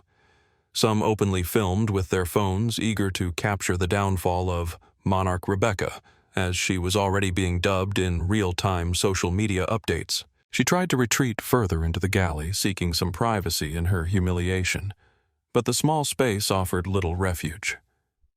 Gabriella stood nearby, not as a colleague anymore, but as a monitor, ensuring Rebecca remained contained until the authorities arrived. Inside the cockpit, the atmosphere was tense and professional. Captain Donovan was on the radio with the airline's ground operations center, his language clipped and precise. "Monarch Ops, this is Monarch 557. We are returning to stand at gate C-34. I am declaring the aircraft grounded due to an irreconcilable security breach involving a cabin crew member. I need you to have a corporate security supervisor, a gate agent, and law enforcement meet the aircraft." "That's an affirmative." "I need police." First Officer Weiss was on another channel coordinating with the jet bridge operator. James Wilson stood silently in the back of the small space, his presence a constant heavy reminder of the gravity of the situation. He was no longer a victim. He was an observer, a federal witness ensuring the proper protocols were followed. When the plane finally docked with a soft bump, the finality of it was absolute. The seatbelt sign pinged off, but no one moved. The cabin was a theater, and everyone was waiting for the final act. Captain Donovan's voice came over the PA again, this time with a tone of grim resolution. "Ladies and gentlemen, we are now back at the gate. For your safety and to allow the authorities to conduct their business, we ask that you please remain seated until we give the all clear. Do not stand up and do not attempt to retrieve your luggage from the overhead bins." The forward cabin door was opened by the ground staff. A moment later, 3 figures stepped onto the aircraft. The first was a stern-looking woman in a Monarch Airlines corporate suit, Diane Hernandez, the station manager. The next 2 were officers from the Atlanta International Airport Police Department. They were large, imposing, and all business. They didn't even glance at the passengers. They walked directly to the front galley where Captain Donovan met them.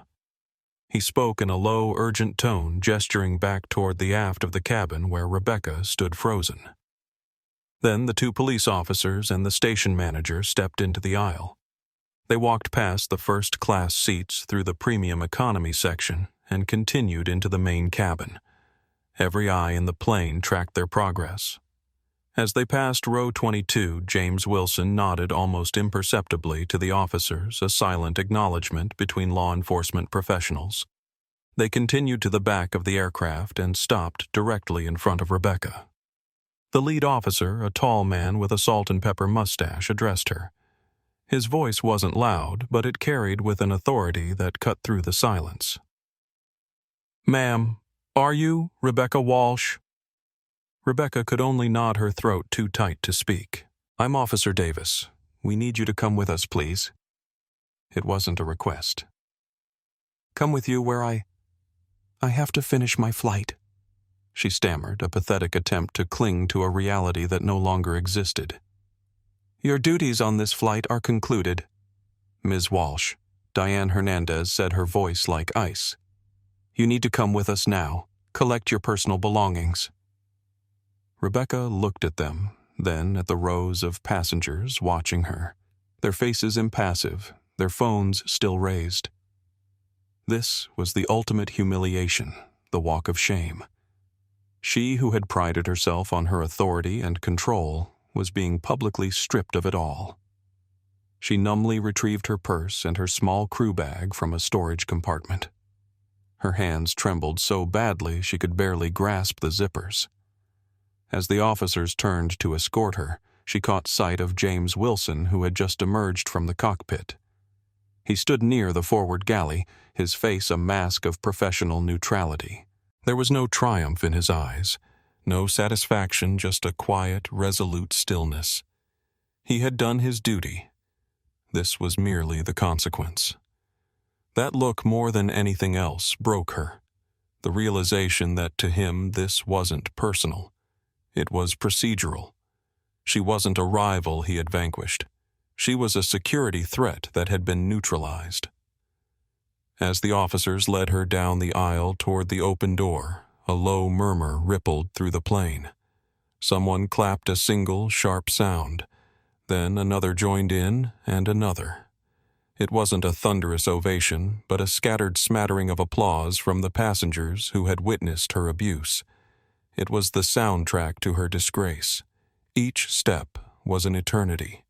She kept her eyes fixed on the floor, the patterned carpet blurring through her tears. She could feel hundreds of eyes on her back, feel the heat of her own shame as she stepped off the aircraft and onto the jet bridge, leaving her career behind on that patterned carpet. The door to Flight 557 closed behind her. Inside, once she was gone, a collective sigh of relief seemed to pass through the cabin. The tension that had held everyone captive finally broke. Captain Donovan's voice came on the PA one last time. "Ladies and gentlemen, on behalf of Monarch Airlines and from me personally, I want to offer my sincerest apologies for what you have just witnessed and for the disruption to your travel plans. The behavior you saw from one of our crew members is unacceptable and is not representative of the values or the standards of this airline. It will be dealt with to the fullest extent, I assure you." He paused, and his next words were heavy with sincerity. "Unfortunately, due to crew availability and the necessary reports, we must now file this flight. Monarch 557 to Seattle is officially canceled. Please exit the aircraft row by row when directed. Our ground staff will be at the gate to assist you with rebooking options. We are truly sorry for this inconvenience." Groans of frustration echoed through the cabin, but they were tempered with understanding. As people began to gather their things, Arthur Kellerman made his way to the front. He saw James Wilson speaking quietly with Captain Donovan. He waited patiently until they were finished. "Excuse me, Agent Wilson," Arthur said. James turned. "Yes, Arthur Kellerman," he said, extending a hand and a business card. "I'm an attorney. I was in seat 22C. I saw the whole thing. I also have a high-definition video of the entire incident, from her racist comment to the assault and her subsequent tirade. It's time-stamped and stable. If you or the U.S. Attorney's Office need a civilian witness, or this footage here is my direct line. What she did was beyond the pale." James took the card. "Thank you, Mr. Kellerman. That might be very useful. I appreciate it. It's the least I can do," Arthur said, giving a respectful nod. "Thank you for your service in more ways than one today." James simply nodded as the lawyer walked away. He was now just another passenger on a canceled flight facing the headache of rebooking. But his job here was done. The immediate threat was handled. Now the slow grinding wheels of justice and corporate karma would begin to turn for Rebecca Walsh. And they would be merciless. The jet bridge felt like a tunnel leading Rebecca Walsh into an uncertain darkness. Officer Davis and his partner walked on either side of her, not touching her, but close enough to intervene if necessary. Behind them, Diane Hernandez, the Monarch Airlines station manager, followed with brisk, efficient steps, already on her phone informing corporate headquarters of the developing situation. Rebecca walked in a daze, still struggling to process how quickly everything had unraveled. Just 30 minutes ago, she had been a respected senior flight attendant preparing for a routine flight. Now she was being escorted through the airport like a criminal. As they emerged from the jet bridge into the busy terminal, Rebecca instinctively hunched her shoulders as if trying to make herself smaller, less visible. But there was no hiding. Several passengers waiting at nearby gates had their phones out, filming the spectacle of a uniformed Monarch employee being escorted by police. "Is there somewhere more private we can go?" she asked, her voice barely above a whisper. Officer Davis nodded. "We're taking you to the airport security office. It's just past the food court." The walk through the terminal felt endless. Rebecca was acutely aware of her uniform now a mark of shame rather than pride. The crisp navy blazer with the Monarch wings pin that she had polished just that morning now felt like a costume, a reminder of a role she would never play again. They arrived at a nondescript door marked Airport Operations, Authorized Personnel Only. Officer Davis swiped a key card and they entered a brightly lit corridor that led to a series of offices and conference rooms well away from the public areas of the terminal. Rebecca was guided into a small room with a table, several chairs, and no windows. It was neither a formal interrogation room nor a comfortable office. It existed in that sterile middle ground of administrative spaces designed for difficult conversations. "Wait here, please," Officer Davis instructed. "Someone will be with you shortly." The door closed behind them, leaving Rebecca alone with her thoughts for the first time since the incident. She sank into a chair, her legs suddenly unable to support her weight. The silence of the room pressed in on her, broken only by the distant sound of airport announcements filtering through the walls and the pounding of her own heart in her ears. 10 minutes later, the door opened again. Diane Hernandez entered, followed by a man in a sharp suit whom Rebecca recognized as Thomas Blackwell, the head of human resources for Monarch's Atlanta hub. Behind them came Officer Davis and a woman in a dark blazer who introduced herself as Detective Sarah Williams from the Atlanta Police Department. Rebecca's stomach dropped. A detective. This wasn't just an airport security issue anymore. This was a criminal investigation. Ms. Walsh Diane began, her voice professionally neutral. "I'm sure you understand the seriousness of the situation. Before we proceed, I need to inform you that this conversation is being recorded for internal Monarch Airlines purposes." She gestured to a small device on the table. "Additionally, Detective Williams is here because a formal complaint has been filed regarding the incident on Flight 557. "A formal complaint," Rebecca repeated weakly. "Already?" "Yes," Detective Williams confirmed. "We've received a report of assault against a federal officer." "That's a serious allegation, Ms. Walsh." Rebecca looked between them, panic rising in her chest. "I didn't know he was a federal officer. He was just a passenger. A soldier.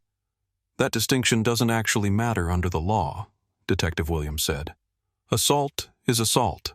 The victim's status as a Federal Air Marshal simply elevates the charge to the federal level." "Federal level." Rebecca's voice cracked. This was spiraling beyond anything she could have imagined. "Let's take this one step at a time," Thomas Blackwell interjected. Ms. Walsh, from an employment perspective, we need to address the immediate issue of your status with Monarch Airlines. He opened a folder and removed a single sheet of paper. Based on the preliminary report from Captain Donovan and multiple witness statements, not to mention the direct complaint from a Federal Air Marshal, we are terminating your employment with Monarch Airlines, effective immediately. Termination. Rebecca whispered the word, landing like a physical blow. But I have my union.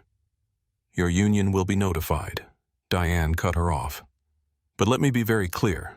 The collective bargaining agreement does not protect employees from termination for cause in cases of gross misconduct, which includes endangering the safety of a flight criminal acts and assaulting a passenger. You, Rebecca, have managed to hit the trifecta in the span of about 15 minutes. The union can't touch this. Rebecca was instructed to turn in her company ID and crew badges. As she slid them across the polished table, it felt like she was surrendering her identity. That plastic card had been her ticket to the world, a symbol of a life she thought was glamorous, a life that set her apart. Now it was just a worthless piece of plastic. What happens now? She asked, her voice small in the sterile room. From Monarch's perspective, we'll complete our internal investigation and finalize the paperwork for your termination, Thomas explained. You'll receive formal documentation by mail within 48 hours. Any final pay and accrued vacation time will be processed according to company policy. And from a law enforcement perspective, Detective Williams added, we'll be continuing our investigation. The FBI has been notified due to the federal nature of the offense. You should expect to hear from them within the next day or two. The FBI. Rebecca felt lightheaded. This is completely disproportionate. It was just a slap, Miss Walsh. Officer Davis said firmly. You physically assaulted a federal officer in the performance of his duties on a commercial aircraft. Under 18 U.S. Code, for 111, that's a federal offense, punishable by up to 8 years in federal prison. This isn't a minor incident. Rebecca fell silent, the gravity of her situation finally sinking in. This wasn't about losing a job anymore. This was about potentially losing her freedom. Do you have someone who can pick you up? Diane asked, her tone softening slightly. Despite everything, there was a flicker of human concern in her eyes. You shouldn't drive in your current state. Rebecca shook her head. I can get an Uber. All right. Diane nodded. You'll need to change out of your uniform before leaving the airport.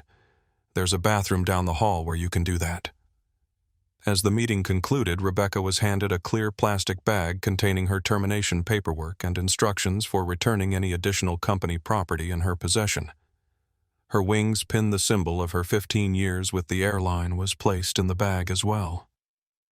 She changed in the small bathroom, folding her uniform carefully out of habit, then pausing as she realized it no longer mattered how she treated the garments.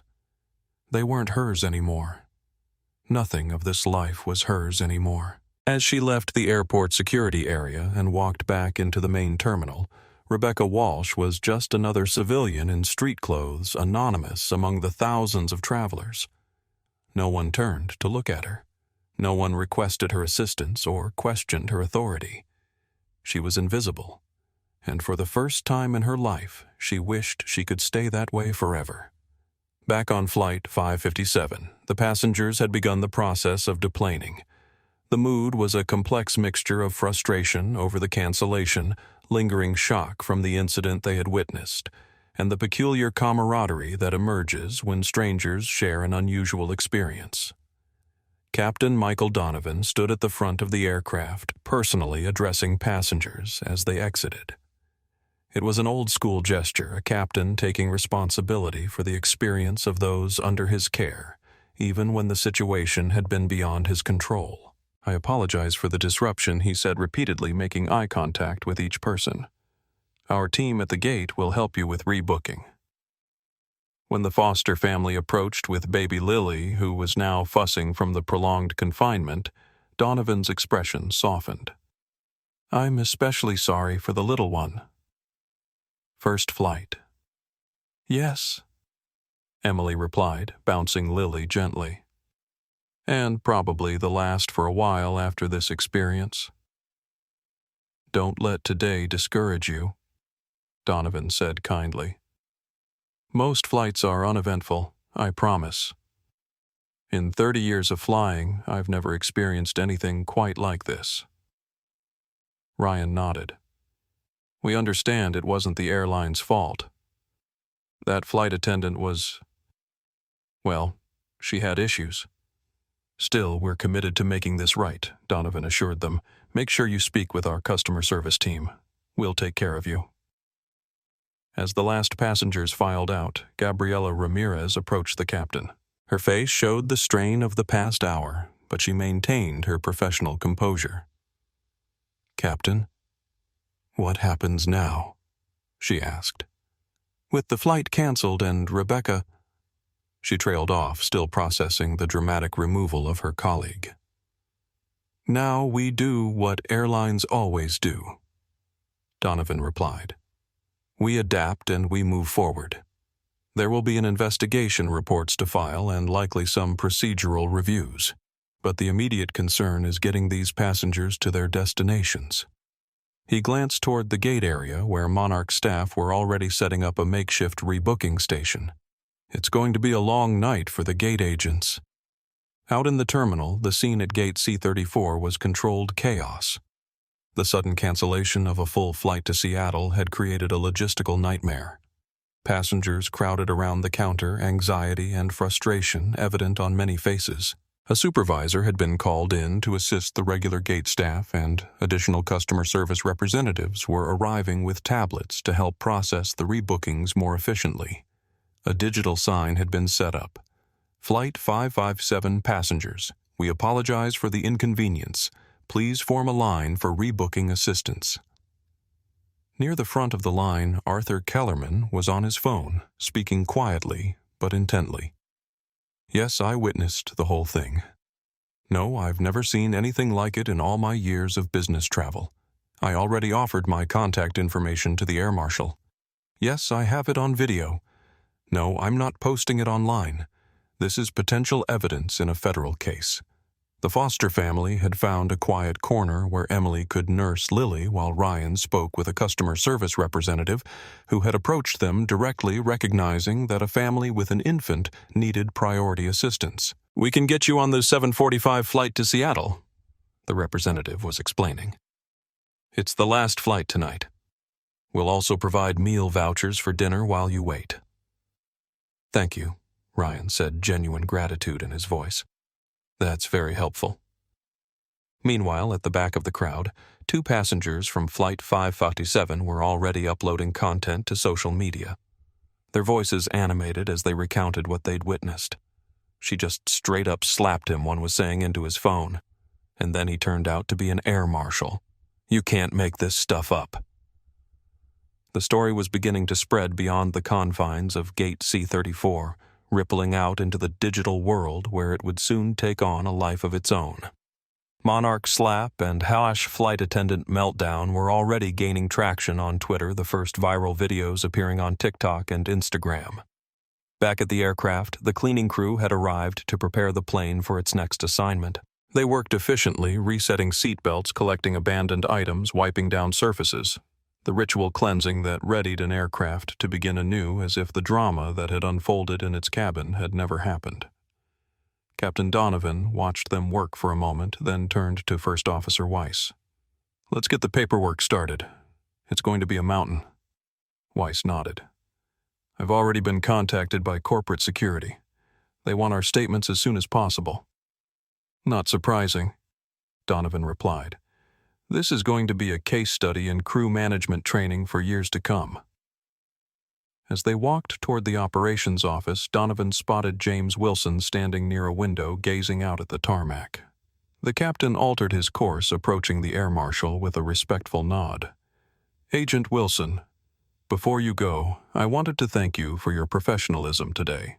You handled a difficult situation with remarkable restraint. James turned from the window. I appreciate that, Captain. But I was just doing my job. Well, your job prevented what could have been a much worse situation, Donovan said. If that had escalated at 35,000 feet, he didn't finish the thought. He didn't need to. James nodded his understanding. I've seen how quickly things can spiral. Better to address it on the ground. Will you be all right getting to Seattle? Donovan asked. I can speak with the customer service team. Make sure you're prioritized for rebooking. No need for special treatment, James replied. I'll work it out like everyone else. Besides, he added with the faintest hint of a smile, I think I've had enough attention for one day. Donovan chuckled. Fair enough. Safe travels, then. As the captain walked away, James returned his gaze to the airport operations unfolding outside the window. Aircraft taxiing ground crew directing the choreographed ballet of commercial aviation, continuing uninterrupted despite the small drama that had just played out inside. For James Wilson, it was a reminder of the resilience of systems, of how they absorbed disruptions and continued functioning. The machine might pause briefly, but it always resumed its rhythm. In this case, the disruption had been Rebecca Walsh. And while the airline would recover and continue, her personal trajectory had been irrevocably altered. James checked his watch. He needed to call Natalie, let her know about the delay, and then find a way home. The incident would require a report, paperwork, possibly testimony. But those were concerns for tomorrow. Today, he just wanted to get back to his family. As the chaos at Gate C-34 gradually organized itself into orderly queues of passengers waiting for rebooking, James Wilson found a relatively quiet corner of the concourse. He took out his phone and dialed a number from memory. Federal Air Marshal Service, Atlanta Field Office. A crisp voice answered. This is Wilson, badge number 6729. I need to speak with the supervisory air marshal in charge. One moment, please. After a brief wait, a deeper voice came on the line. Ramsey here. Wilson. What's your status, sir? I'm reporting an incident on Monarch Airlines Flight 557 Atlanta to Seattle. I've had to identify myself and intervene in a situation involving a physically aggressive flight attendant. There was a pause, then, give me the rundown. James provided a concise, detailed account of the events from the initial confrontation to Rebecca's racist comment, the assault, and the subsequent grounding of the flight. His report was methodical and unemotional, focusing on the facts rather than his personal experience of being assaulted. The flight attendant, Rebecca Walsh, has been removed from the aircraft by airport police, he concluded. Detective Sarah Williams from Atlanta PD is handling the initial investigation. And you're uninjured? Ramsey asked. Affirmative. Minor facial redness from the slap, nothing more. Good. This is going to kick up a hell of an administrative storm, Wilson. You'll need to come in and complete a formal incident report as soon as possible. The FBI will want to interview you as well, since this falls under federal jurisdiction. Understood, sir. I was scheduled to continue to Seattle today. My family is expecting me. I know, and I'm sorry about that. Ramsey said, his tone softening slightly. But we need to process this while it's fresh. The U.S. Attorney's Office will likely be involved given the nature of the offense. James sighed internally but maintained his professional demeanor. Yes, sir. I can report to the field office immediately. Do that. And Wilson, sir, good work maintaining your cover as long as you did. Many agents would have identified themselves the moment things got heated.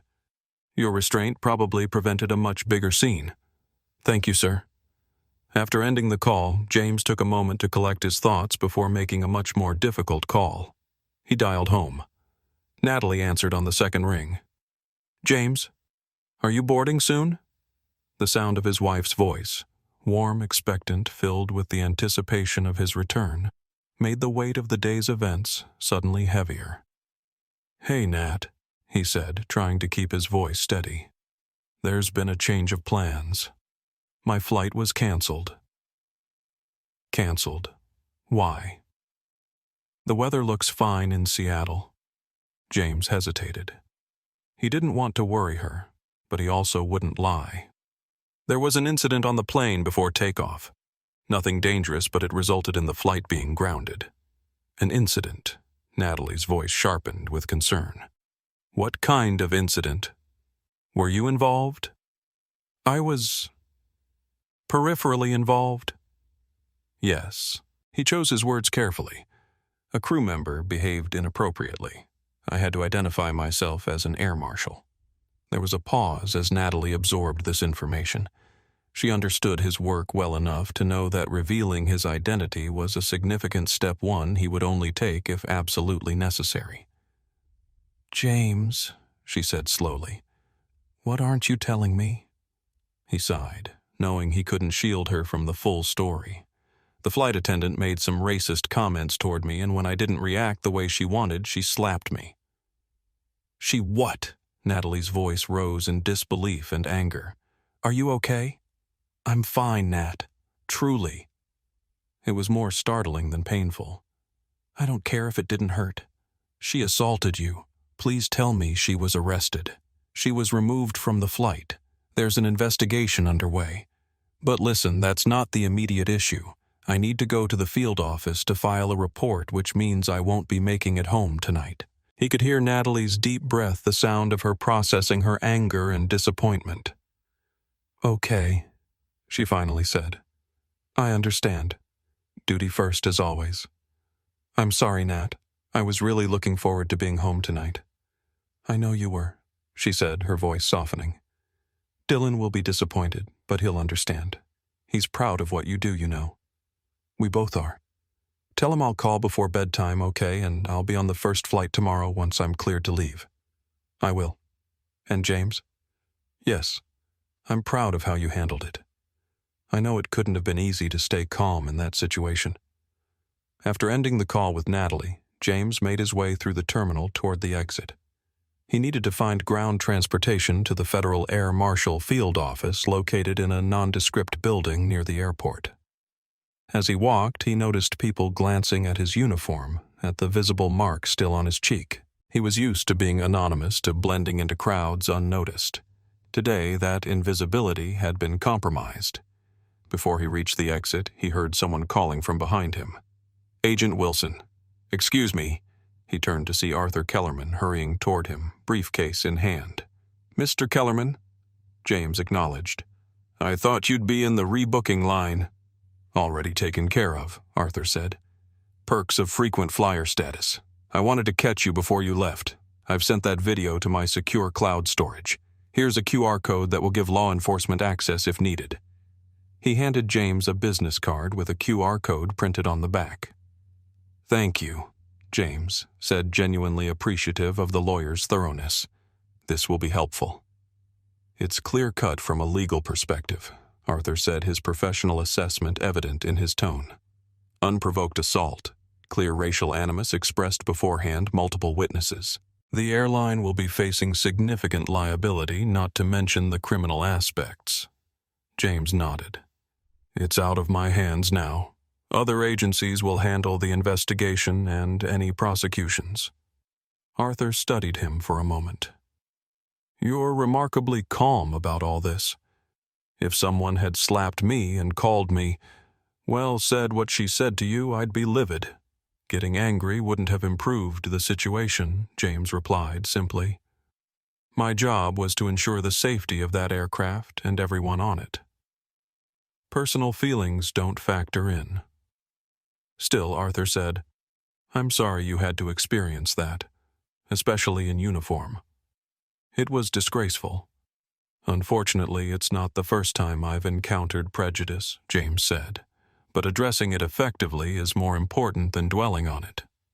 Arthur nodded, understanding the subtext of James's measured response. Well, if you need anything, witness statement, testimony, whatever, you have my contact information. I fly through Atlanta twice a month, so I'm available if needed. With a handshake, they parted ways. James continued to the exit, his mind already organizing the sequence of events into the formal report format he would soon have to complete. The incident would be documented, processed, and eventually resolved through official channels. The system would work as designed. But as he stepped outside into the humid Atlanta afternoon, James allowed himself a brief moment of unguarded humanity. He closed his eyes, felt the sun on his face, and released a deep breath. Not just the recycled air from the airplane, but the weight of restraint he had maintained throughout the confrontation. For just that moment, he wasn't Air Marshal Wilson or Master Sergeant Wilson. He was just James, a man who had been demeaned and assaulted because of the color of his skin, and who was now facing yet another night away from the family he missed desperately. Then the moment passed. He squared his shoulders, hailed a cab, and prepared to do his duty. The personal reckoning would have to wait. It always did. 1 year after the incident on Monarch Airlines Flight 557, James Wilson found himself once again on a commercial flight. He was traveling from Atlanta to Denver for a training seminar, seated in an aisle seat in economy class. He wore civilian clothes, jeans, and a simple navy polo shirt, his Air Force uniform and Federal Air Marshal credentials safely stowed in his carry-on. The boarding process was smooth, the flight attendants professional and courteous. James observed them with the automatic vigilance that had become second nature in his years of service, noting their positioning, their attention to safety protocols, their interactions with passengers. It was a habit he couldn't turn off even when technically off duty. As the plane reached cruising altitude and the seatbelt sign dinged off a flight attendant, began the beverage service. She was in her mid-50s with silver streaks in her dark hair and laugh lines around her eyes that spoke of a lifetime of genuine smiles. "What can I get for you, sir?" she asked when she reached his row. "Ginger ale, please," James replied. She poured his drink with practiced efficiency, handing him the plastic cup with a warm smile. "There you go. Enjoy your flight."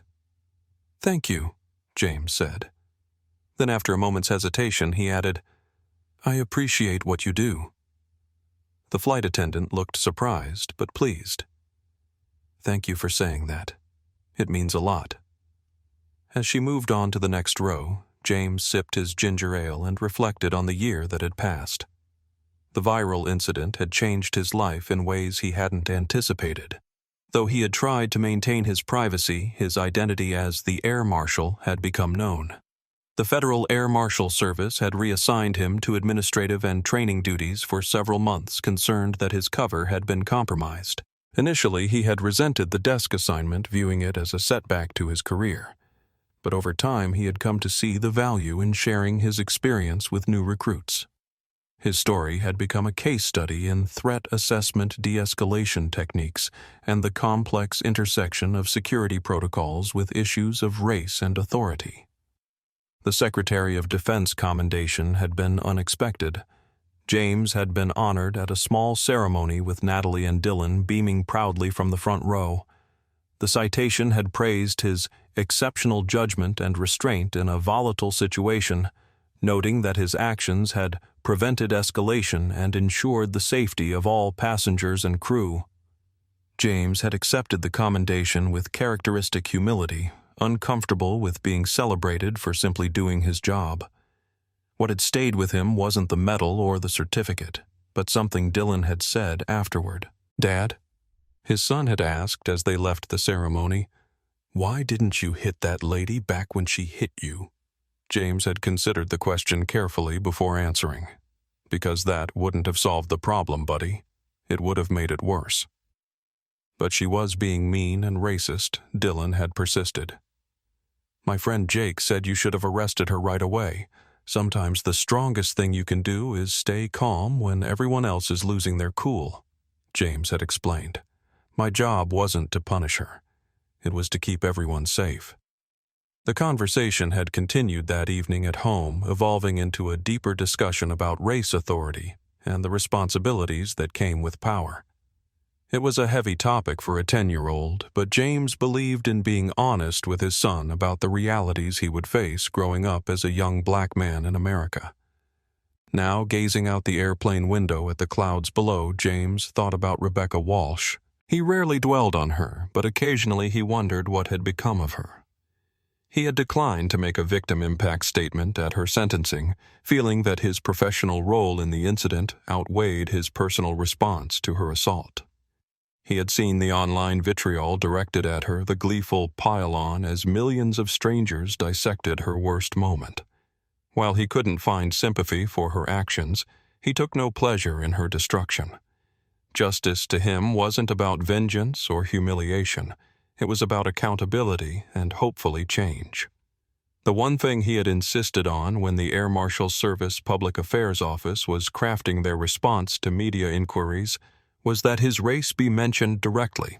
Don't sanitize what happened, he had told them.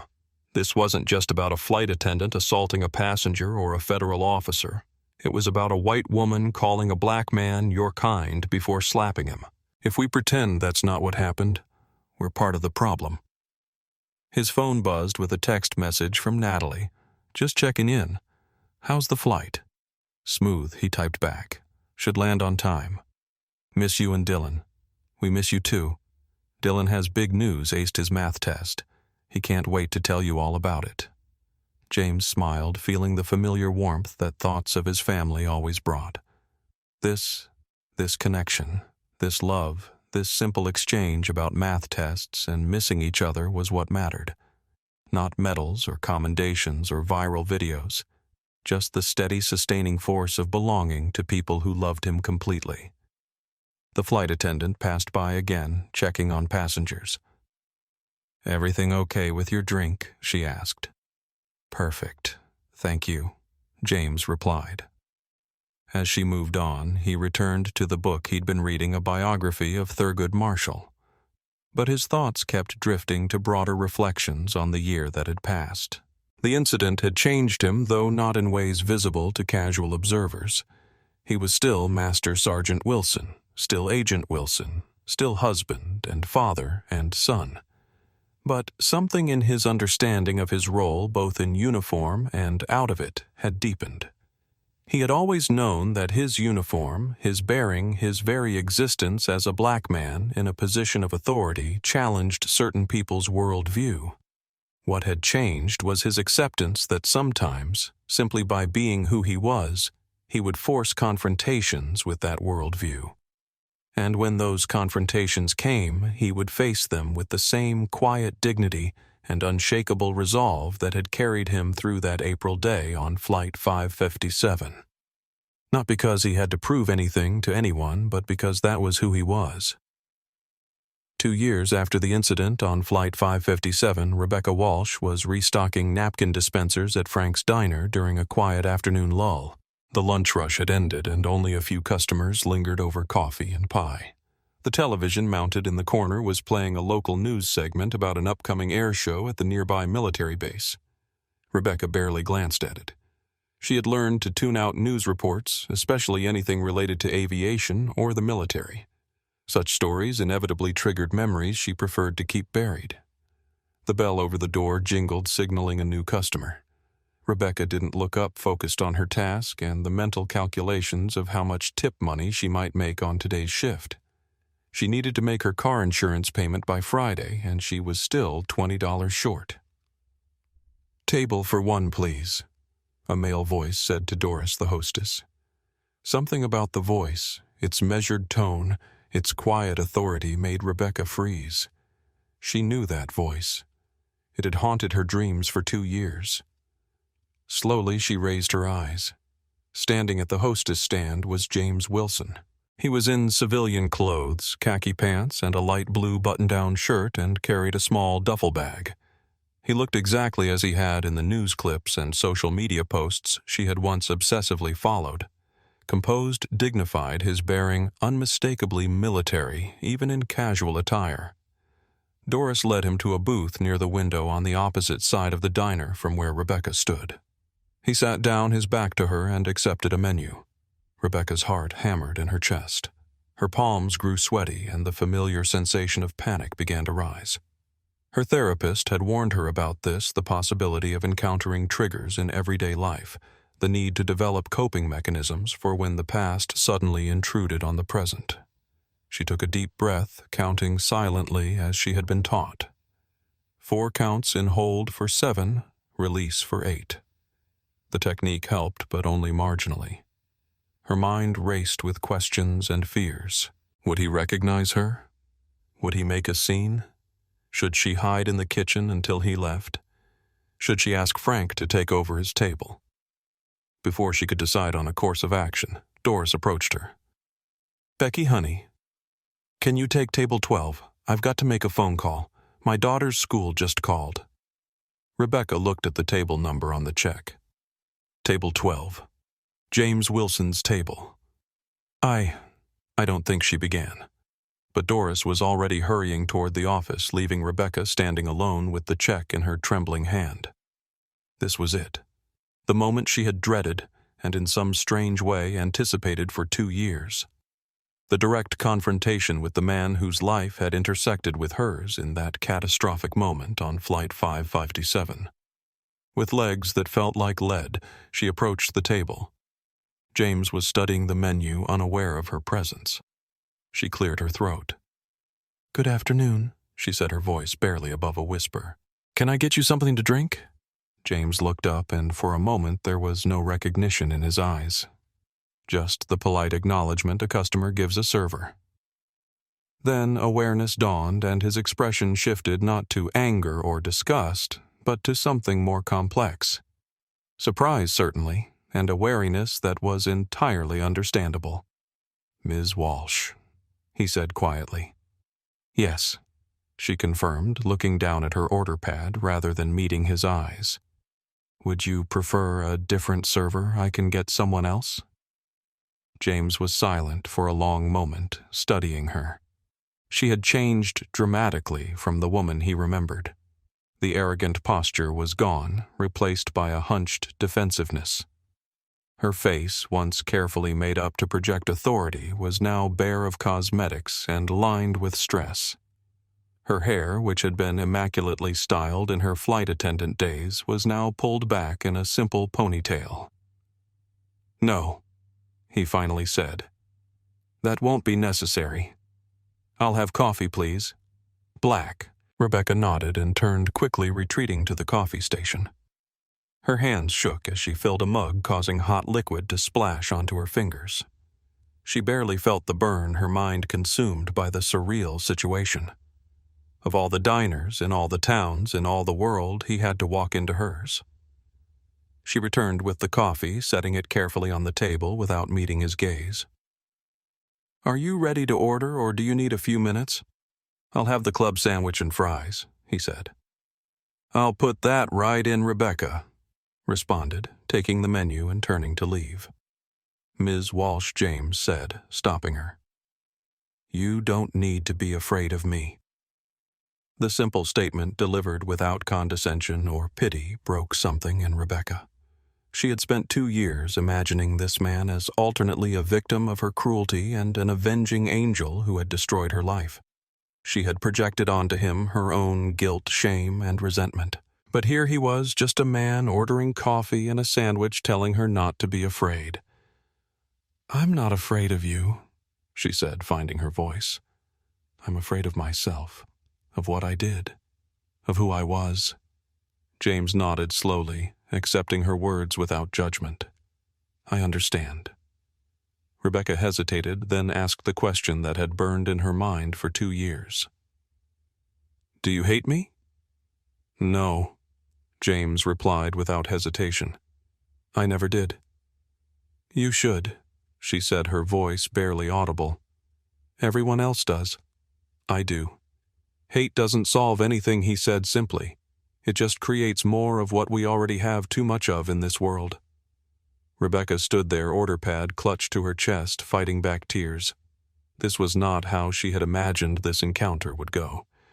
There was no recrimination, no righteous anger, just a quiet dignity that made her own past behavior seem all the more shameful by comparison. "I'll get your order in," she said finally, unable to process the complex emotions swirling within her. As she walked back to the kitchen, Rebecca felt as though she were moving through a dream. The universe had given her something she had never expected: a direct confrontation with her past, with the person she had wronged most directly. Not in a courtroom or a televised apology, but in the mundane setting of a roadside diner on an ordinary Tuesday afternoon. She placed his order and took care of her other tables, moving automatically, her mind elsewhere. When his food was ready, she delivered it without comment, and he ate in silence, occasionally glancing at his phone. When he had finished and she brought his check, she finally found the courage to say what needed to be said. "Mr. Wilson," she began, her voice stronger now. "I know an apology is meaningless after everything that happened. Words can't undo what I did. But I am sorry. Deeply, genuinely sorry. Not just for what I did to you, but for who I was that day. For what I revealed about myself." James studied her for a long moment, his expression thoughtful. "Thank you for saying that," he said finally. "I believe you're sincere." He paid his bill, leaving a generous tip, and stood to leave. As he gathered his duffel bag, he paused. "Ms. Walsh," he said, "we don't get to choose the consequences of our actions, but we do get to choose who we become afterward. Remember that." With that, he walked out of the diner and out of her life once more, leaving Rebecca standing by the table, holding his empty coffee cup and feeling for the first time in 2 years the faintest glimmer of something that might, with time and effort, become peace. She watched through the window as he walked to his car, his posture straight, his stride confident. He didn't look back. And in that moment, Rebecca understood something profound about both of them. James Wilson had moved forward with his life not because he was untouched by their encounter, but because he had refused to let it define him. He had chosen who to become in its aftermath. Now it was her turn to make that same choice. As James Wilson drove away from the diner, the unexpected encounter with Rebecca Walsh replayed in his mind. He had recognized her immediately despite the dramatic changes in her appearance and demeanor. The transformation from the arrogant, entitled woman who had assaulted him to the humbled, anxious server he had just met was striking. He hadn't planned what to say to her. There had been no script prepared for a moment he had never expected to happen. But the words had come naturally, shaped by the perspective he had gained over the past 2 years. The road stretched before him, a straight line cutting through flat farmland. In the distance, the silhouettes of fighter jets from the nearby Air Force Base traced patterns against the blue sky, preparing for the upcoming air show. James watched them for a moment, feeling the familiar pull of his military identity. He thought about the path that had brought him here to this moment. The years of service, the dual role as Air Marshal, the incident on Flight 557, and everything that had followed. The publicity he had never wanted. The commendation he had accepted with mixed feelings, the conversations with Dylan about race and dignity and power, and now this chance meeting with the woman who had briefly but dramatically intersected with his life. What had struck him most about seeing Rebecca Walsh again was not her physical transformation, but the fundamental shift in her energy. The entitlement and anger that had radiated from her on the plane were gone, replaced by a palpable shame and regret. She was serving others now rather than demanding service. She was apologizing rather than accusing. James had no way of knowing if her transformation was genuine or lasting. People often changed when consequences forced them to only to revert to their true nature when the pressure eased. But he hoped for her sake and for the sake of anyone who crossed her path that she had truly learned from her fall. He didn't need her to suffer more than she already had. Justice to him wasn't about punishment. It was about growth, about becoming better than we were before. Sometimes that growth came from our triumphs, but more often it came from our failures, from moments when we were forced to confront the gap between who we thought we were and who we actually showed ourselves to be. His phone buzzed with a text message from Natalie. "How's the drive?" "Still on schedule." "On my way," he replied. "Should be home by dinner." "Had an interesting day. Can't wait to hear about it," came her response. As he drove toward home, toward the family that anchored and sustained him, James reflected on the strange symmetry of his encounter with Rebecca. 2 years ago, she had held power over him, at least in her own mind. She had been in uniform, he in a passenger seat. She had tried to use her authority to demean him, to put him in his place. Today, the dynamic had been reversed. He had been the customer, she the server. He had held social power, she had been vulnerable. But he had chosen not to wield that power against her, not out of magnanimity or forgiveness, but because that simply wasn't who he was. The true measure of character, his father had always told him, wasn't how you treated people who could help you, but how you treated people who couldn't. It wasn't what you did when everyone was watching, but what you did when no one was. Today, in a nearly empty diner in a small town with no cameras rolling and no audience to impress, James had chosen kindness over retribution, dignity over domination. Not because Rebecca Walsh deserved it, but because it was the right thing to do. Because it was the example he wanted to set for his son. Because it was who he had decided to be. The incident on Flight 557 had lasted mere minutes. The viral video had played for days. The legal proceedings had stretched for months. But the ripple effects of that moment would continue for years. Perhaps lifetimes, touching not just James and Rebecca, but everyone who had witnessed it in person or through a screen. One person using their power to diminish another. One person refusing to be diminished. And in the space between those two choices, a lesson about dignity that transcended race uniform authority or status. As James turned onto the familiar street leading home, he felt a sense of completion. The circle that had begun 2 years ago on that Atlanta runway had finally closed. Whatever path Rebecca Walsh took from here was her own journey. His continued forward toward the porch light already glowing in the gathering dusk, toward the family waiting to welcome him home. And in that knowledge there was peace. If this story resonated with you,